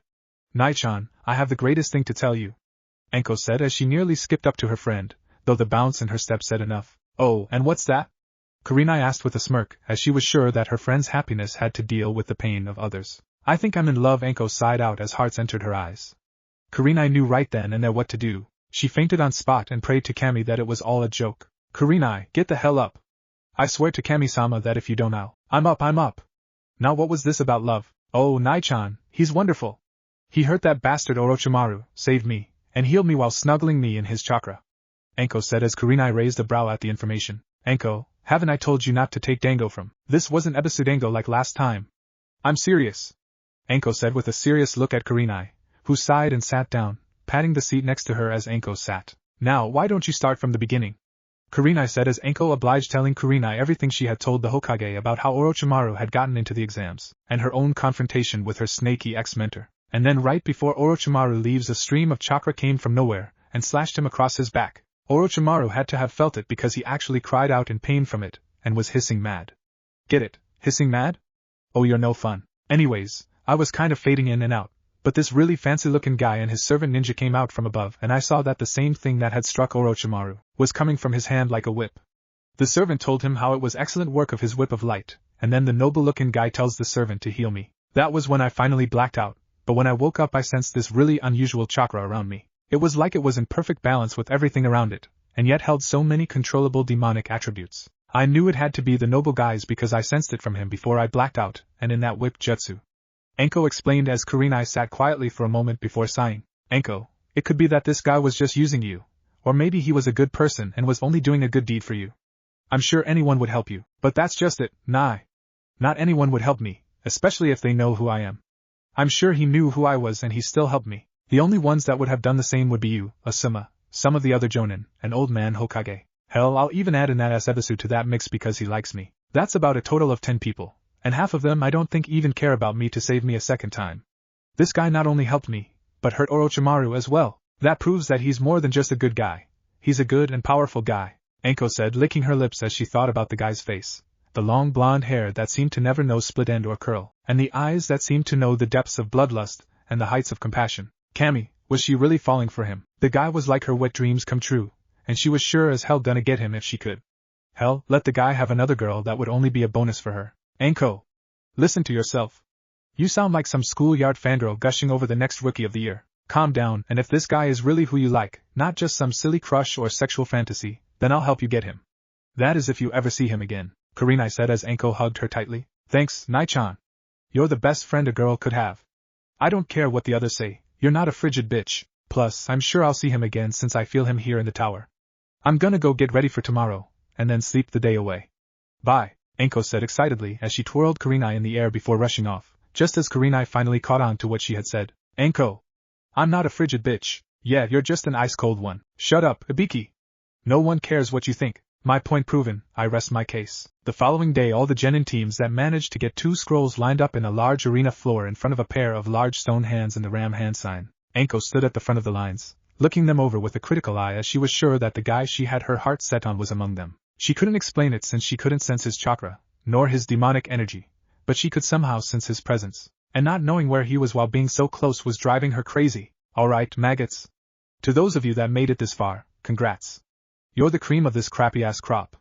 However, from here on is where things get really interesting. Before we start though, the Hokage is gonna give us a few words.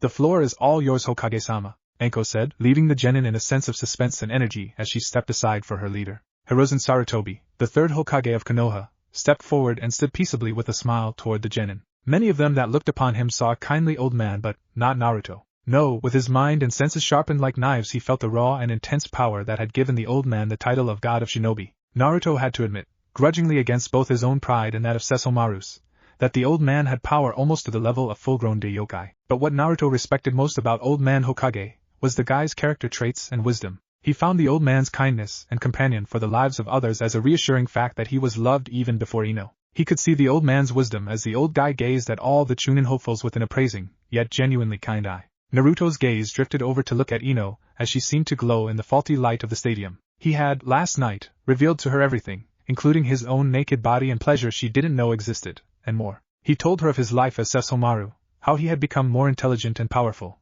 and even how he planned to take over the elemental nations. Hell, he even told her how he wanted to gain more lovers. Yet even though her slapping him wasn't painful, the yelling she did afterward did hurt his sensitive hearing. So yeah, that plan of bluntness didn't go over well. However, eventually, with enough pleasure from him, she had agreed to his want of more women, but only on the basis that he would still find ample amount of time to love her and fulfill her needs. It had also seemed that whenever he shared or enveloped someone who wasn't demon or half-breed in his demonic aura, it made them into a being of natural perfection. While in the moment of climax between the both of them, his aura he surrounded the both of them at his temporary loss of control. She had become lost all traces of imperfection, and was left just as he saw her every day, perfect. Ino, in a fit of excitement, had initiated another round of great love-making, to which he was not complaining about. I told you, Shika. I was with a friend last night. Ino whispered harshly at her lazy friend. Ino, you don't have any friends here, and besides, you didn't come back this morning either, Shikamaru said as Naruto could only think that the boy was too smart and nosy for his own good. Damn lazy Nara had probably already figured out what she had been doing and with whom. With a brief pull of his pipe, Hiruzen Sarutobi went into explaining the true purpose of the Chunin exams. Naruto raised an eyebrow as it seemed the exams were merely a lighter alternative to all-out war between the many ninja villages which would cause more unneeded bloodshed. Naruto shook his head at the thought with a small sigh. All-out war was always a great solution to turn to if your power could crush your enemies, though he was blessed to be the one with overwhelming power instead of being the weaklings crushed within his wake. Plus the compassion within him kept him from actually turning to that solution now, and he blamed the Naruto side on him for that one more. Now to explain how these preliminaries are going to proceed. Sarutobi started, only to be cut off by another voice, one which was coughing as the male spoke. Forgive me, Hokage-sama, but perhaps I believe I should be the one to explain this, seeing as I am the proctor for this portion of the exams. A sickly voice called out as a body landed behind the elderly Hokage. All the genin, and Naruto, who saw the man move like a feather dropping, turned to see a man dressed in the Jonin attire walk out. He wore his headband as a bandana, and had large bags under his eyes indicating a lack of sleep. He coughed a few times into his hand. Again Naruto and several others indicated that he was very much sickly, but that somehow didn't stop Hate Gecko from performing his duties as a shinobi, Naruto noted, even though he could see the man needed sleep and medicine instead. Hate took his spot next to the Hokage, as the man stepped back to allow Hate the preverbal stand. Alright then, I'm Hate Gecko, and I'll be the proctor of third portion of the exams. You will take turns be battling in one-on-one preliminary matches until someone is defeated, unable to continue, or I stop the match. Any questions? Hate explained all the while coughing through his words. Will we be allowed to kill our opponents? Gaara asked, his detached tone only compromised as he seemed to be fighting off the urge to shiver or moan under some form of pressure. Though it still caused many of those near him to silently pray that they didn't have to be the one to lose their lives at his hands. Naruto smirked at Gaara's words. Killing would be fun, just like the other thing he had planned for this part in the exams, though he reserved death for the two sound ninja males that were glancing around as if nervously awaiting death.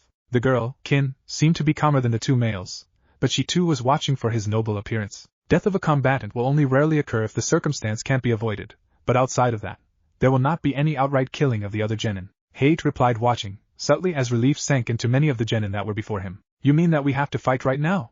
Come on, man. A lot of us just got here and we're worn out.